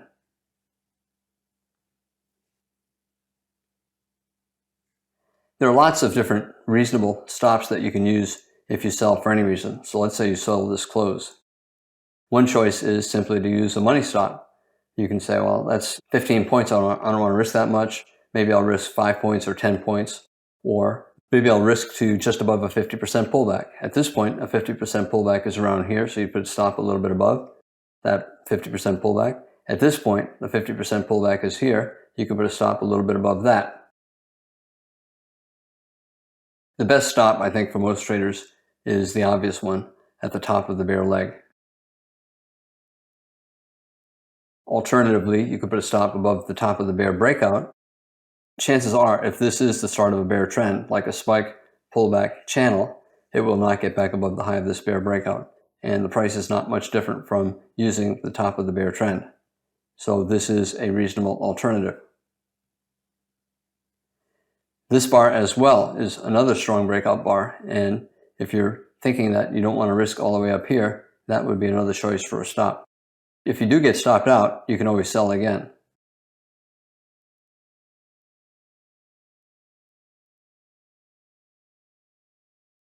Whatever stop you use, the tighter it is, the less you lose per trade, but the more often you lose. If you use a very wide stop, you'll rarely ever get stopped out, but when you do get stopped out, you'll lose a lot of money. The key is to do something that is reasonable. If you use a tight stop, that's not reasonable. You're going to get stopped out all the time. If you use an extremely wide stop, that's not reasonable as well, because you're going to lose a very large amount of money occasionally. If you take 100 trades and choose among the reasonable stops, your profit will be about the same, whether you choose a tighter stop or the wider stop. Now, let's say you sold this close and you risked 1 or 2 ticks. Is that reasonable? Of course not. You're going to get stopped out 90% of the time and you're going to lose money. Now let's say alternatively, use an extremely wide stop, like 50 points, 3 or 4 times the height of this bear breakout. That obviously is not reasonable either, and you're going to lose money. Some traders prefer a high probability of winning, and they'll use a wider stop. Other traders prefer to risk less and then sell again if they get stopped out.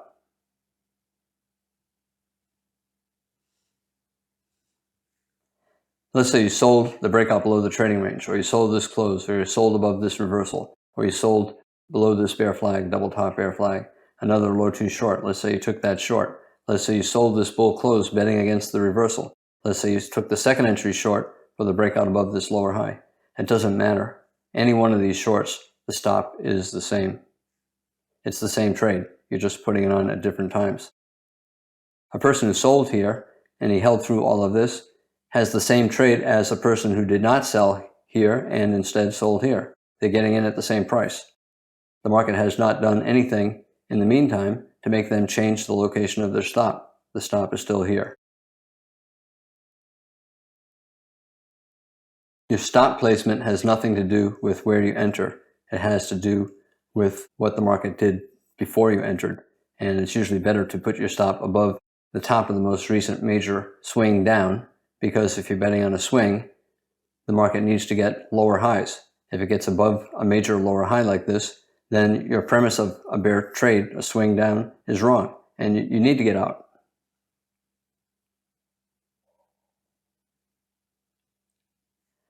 Strong breakout, especially to a new low. Traders lower their stop to above the most recent lower high. At this point, we have a strong breakout, new low. The stop goes above the top of the high. It's a major lower high. You can call it a bear breakout. It is a breakout. We broke below the trading range. You can call it a failed bull breakout. You can call it a reversal down after a bull breakout. It does not matter. Anytime you see a big bear trend bar, it's a breakout. It's a sell climax. It doesn't matter. You have a pair of bear bars. In this particular context, you can call it a reversal. We tried to break above the channel and we reversed down, but I would just call that a bear breakout. The market has another bear breakout here. It's reasonable to take the short, but where do you take the stop?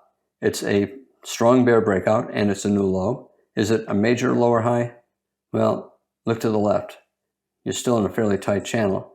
This is probably a minor lower high, and the most recent major lower high is up here. In other words, the market could get above this bar, and the market could still be in a bear trend. In this particular context, yes, this is a big bear bar, but it's still in this bear channel, and it's small compared to this bear breakout. I think this lower high is minor compared to this one, and therefore this is not a good location for a stop for a swing trader.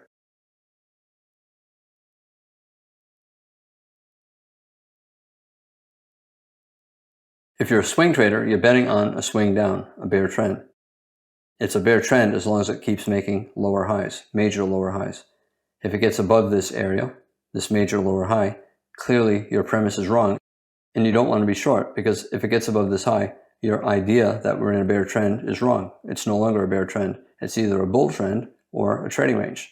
In either case, that is not why you entered the trade. You entered the trade because you believed it was in a bear trend, and if it gets above this high, then you're wrong, and therefore you have to exit your trade. Can you get out above this high? Like I said, if you get out for any reason other than a clear reversal into a bull trend or the market hitting your stop, you have to be prepared to sell again because the market's still short. Here, a second entry short for the failed bull breakout above that minor high. If you sell below this bull bar, can you put your stop above the double top? You probably can, but it's probably better to still use the wider stop. Let's say after the close of this bar, can you put your stop up here? That's probably reasonable, but it's still a fairly minor lower high. We did not get a new low, even though it's a pair of good bear bars, and it totally reverses this pair of good bull bars. The market could get one more leg up and then a resumption down. If you do get stopped out, if this rally were to go above this sell climax and you got stopped out, you would still sell again on a reversal back down, as long as we stayed below the top of this bear trend. Here's another sell. Let's say you sold here. We have a micro double top, a bear bar. Let's say you sell there. We have a bear breakout, not particularly big. You might put your stop up here. The bull's trying to get a reversal, and now we've traded down about 10 bars. You might put your stop up here. You may keep it up here. All three are reasonable. If you use a tighter stop, like above this bear bar, this bear bar, or this bear bar, you're going to lose more often, but your losses will be small. It's reasonable to do that. I want to talk some about how to sell.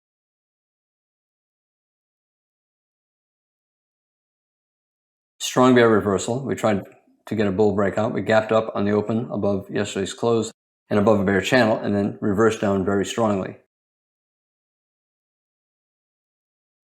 You could sell the close of that bar, even though it's at the moving average.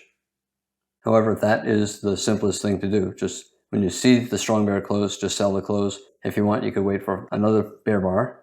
At this point, it's a higher probability that we're going to fall for some kind of a measured move. Or you could wait for the bar afterwards and sell the close of that bar as long as it did not have a bull body. When I say sell the close, I mentioned a moment ago that it means different things. Some traders will sell at the market or with a limit order a second or two before the bar closes. Some will sell as soon as the bar closes, and they'll get filled on the open of the next bar. Some will place a limit order. As soon as this bar closes, they place a limit order to sell at that close. The risk is you miss the trade. If the high of this bar does not get above that close, you will not get filled. Here's an example. Let's say this bear bar, you thought, okay, we're going down. I'm just going to place a limit order to sell at the close of this bar when the next bar opens. So when this bar closes, you place your limit order to sell at its close, and look at the high of the next bar. It never went above that close, and therefore you did not get short. If you kept your limit order, this high looks like it's possibly above that close, you would have been filled over here. But that's your risk. In a very strong bear trend, sometimes if you place a limit order to sell at the close of a bar, the next bar will not get above your limit order and you will not get filled. At this point, and certainly by this point, the market is clearly always in short, and you have to get short. You have to do something to get short. And as I say, one of the easiest ways to do it is as soon as you see a strong bear close, just sell the market and use the appropriate stop. Sell the closed bears, strong bear bar, they just sell the close of a strong bear bar all the way down. They don't take all of these sells, but they take at least one. And some aggressive traders will add on as the trend goes their way. Let's say he sells this close, and then he sees the market doing this. He might sell more here, another breakout. He might add to his position here. He would be scaling into a winning trade instead of scaling into a losing trade. The important point is you have to get short, and all of these bear closes are reasonable entry places. You have to be very careful about a sell the close trend or buy the close trend that begins in the final hour. You have to be prepared to exit very quickly on a reversal. You can see the video on trading the end of the day for more information about what I'm talking about. Today is not an example of that. You could argue this is sell the close, and we're very close to the final hour. If you do sell that close, you got to make some quick decisions once you see it start to reverse.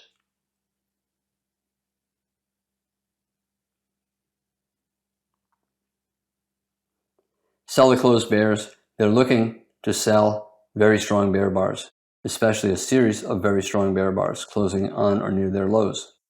And they'll continue to sell all the way down. Some will sell and then take profits, sell and take profits. Others will sell, and then once the market goes their way, they'll sell more.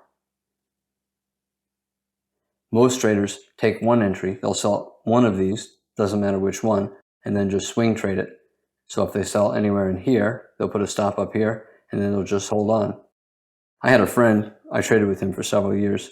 In a market like this, he would just take a trade, and then he would place his stop, and he'd place a profit target, a measured move down, and then he would go out, and he lived on a lake, and he'd go out on the lake and row his canoe for a couple of hours, and then come back later. So he'd come back somewhere near here, and he'd say, oh, Al, I've almost reached my profit. Or sometimes he would have reached his profit, and he'd be back to flat. And he'd say, oh, it looks like I made money. I traded with the fellow for several years online, and I don't ever remember him once losing money doing that. And he'd go on errands, he'd take his mother to the doctor's office, he'd go to Walmart. He'd just disappear every day in the middle of the day. Once he sees what he thought was a trend day, he would place his order to get in, he'd place his stop, and he'd place a limit order to take profits, and then come back a couple hours later.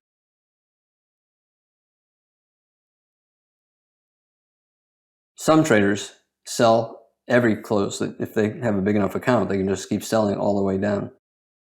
I don't know anyone who has done that. One of my goals in life is to someday do that, just to keep selling, and sell 10 times. I've never done it, but at some point in life, I hope to do that at least once.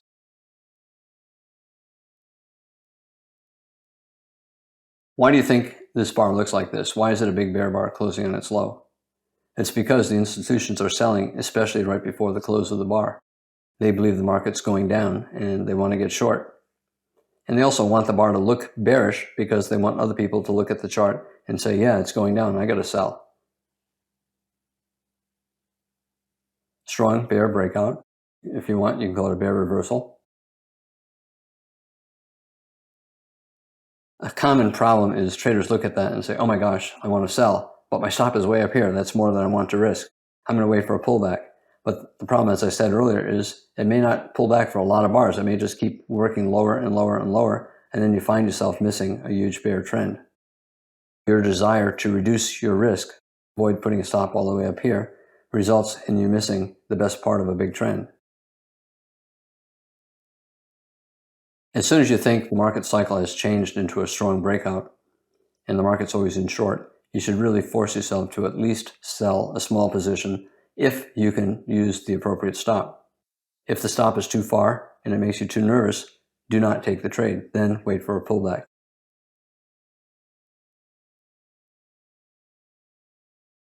Beginners are always looking for perfect trades, and the reality is nothing is ever more than 60% certain.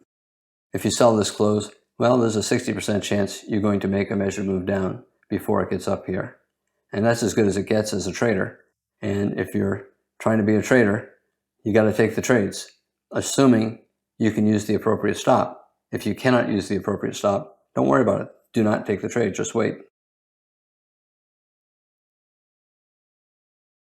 Again, if you cannot decide how to sell, or if you're taking 2 bars, 3 bars, 4 bars, waiting to decide, simply sell at the market and use the correct stop. For example, you sell the close and you say the stop is really far. Well, trade really small, but just get short.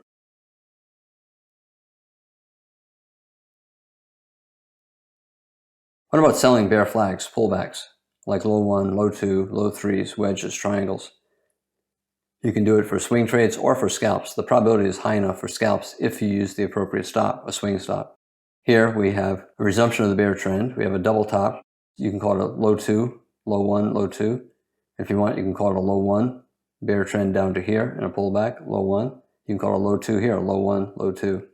Doesn't matter what you call it, it's a bear flag. If you take that short and then you see the failed low 2 bar right here, low 1, low 2, you could get out above this bar, or you could rely on your stop. And then here we have a bigger nested low 2, leg 1, pullback, leg 2. And this was subdivided into a low 1, low 2, and then this subdivided into a low 1, low 2. So it's a larger low 1, low 2. Again, it doesn't matter what you call it. The key point is it's still always in short. This bull reversal is small relative to the bear breakout, and it's simply a 50% pullback and a test of yesterday's close. The market's still always in short, and therefore it's still likely to go down. Another bear breakout, rally, low 1. Rally again, low 2, another low 2 short. If you want, you can call it a triangle. It's a tight trading range. 3 pushes up, bull bar, and then bear bar. Couple bull bars, bear bar, bull bar. So selling below that bull bar would be a low 3 short, tight trading range, or a triangle. Here we went up, we went down, we went up again. We have a bear bar, bear inside bar. It's a low 2 short, low 1 below that bull bar. Bull's trying to resume again, low 2 here. Choose one entry, it doesn't matter which one. And once you choose the entry, you can always look to the left and find an obvious stop location. And it doesn't matter which of these entries you took, it's appropriate to use this stop up here. At some point, after a number of bars or a bear breakout here, you can lower your stop.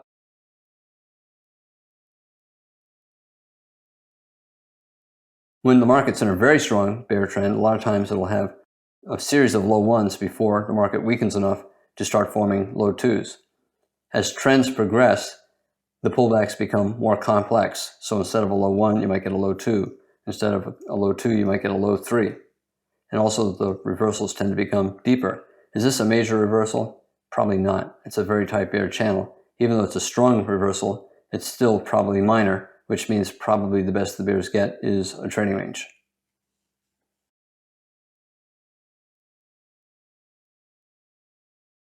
Very tight bear channel, the reversal is probably minor. Probably the best the bulls get is a trading range, and the bears will probably get at least a test back down to the bear trend low. This is the bear trend low, reversal attempt minor. And therefore, bears will sell bull closes or they'll sell above bull bars, betting that the reversal will be minor and that either the market will go straight down, or if it goes up, it'll come back down to the low later on as part of a trading range. sell a breakout, betting that the breakout will fail to get very far up and the bears will win and the market will resume down. And you can sell above bars. Here we have a bull breakout and a pullback to a bull flag. The bulls want a measured move up to the high, and the bears are betting that the bull breakout will fail and the bear trend will resume. So you're selling above what you believe is a bad bull flag. Also, as I said, it's about a 50% pullback. Here's the top of the bear trend, the bottom of the bear trend. Here's a 50% pullback. Some traders will place a limit order to sell right there at 50%. Others will sell on a reversal down here or a second entry short here. You can also sell at a fixed number of points above the current low, like 1 point above, 2 points above, 4 points above, 10 points above. All of those are popular areas for traders to sell. This is 10 points above the low. Chances are the reversal is minor and will not get much higher than that, so some bears will simply place a limit order to sell 10 points above this low. You can also sell 10 points above an important close or 10 points above a high, like the buy signal bar high, thinking that the bulls who take the buy, if they get 10 points, they're going to take profits.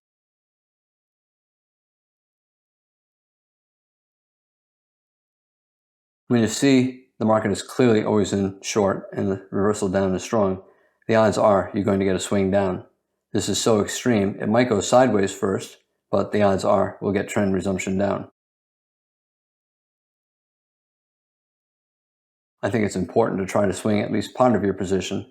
If you keep scalping out, that's okay as long as you can keep selling again. One of the reasons why scalpers have a hard time making as much as swing traders during a trend like this is the scalper gets worn out. They'll take 1 or 2 scalps and they'll be too emotionally exhausted to get back short, and they'll end up missing a lot of the trade. I think the best approach for most traders in a situation like this is just use the appropriate stop, which is often wide, and hold short until there's clearly a major reversal up or a major reversal setup. In a very tight channel like this, all of these reversals are minor. In the final hour, after a channel is looking fairly weak, a lot of overlap, the absence of consecutive bear bars, big bear bars, you're probably going to get some profit taking, and therefore it's reasonable to look to exit your swing trade in the final hour or near the final hour, either here or here, because a lot of firms are going to do that, and you could give back a lot of your profit if you keep holding. A 2-bar reversal, a decent buy signal bar right around the start of the final hour. We have a bear breakout below the bear channel, and we're trying to reverse up. It's still a minor reversal, but it could go far enough up to erase a lot of your profits at the end of the day. A lot of firms will be taking profits. Here we got leg 1, pullback leg 2. We're right around the leg 1, leg 2 measured move as well. We have a gap between this low and that high. Here's the height of the range, and we're right around a measured move down. Even though it's still always in short, it's reasonable to look to exit. We're at different measured move targets, bottom of the channel, final hour, reasonable to get out either here or above that bull bar. Even though this may be another bear flag and the market might continue down, this looks like a bear leg in what will become a trading range, and you will get profit taking at the end of the day in a trend that looks like this, a trend where you're lacking consecutive big bear bars, especially since you're at support.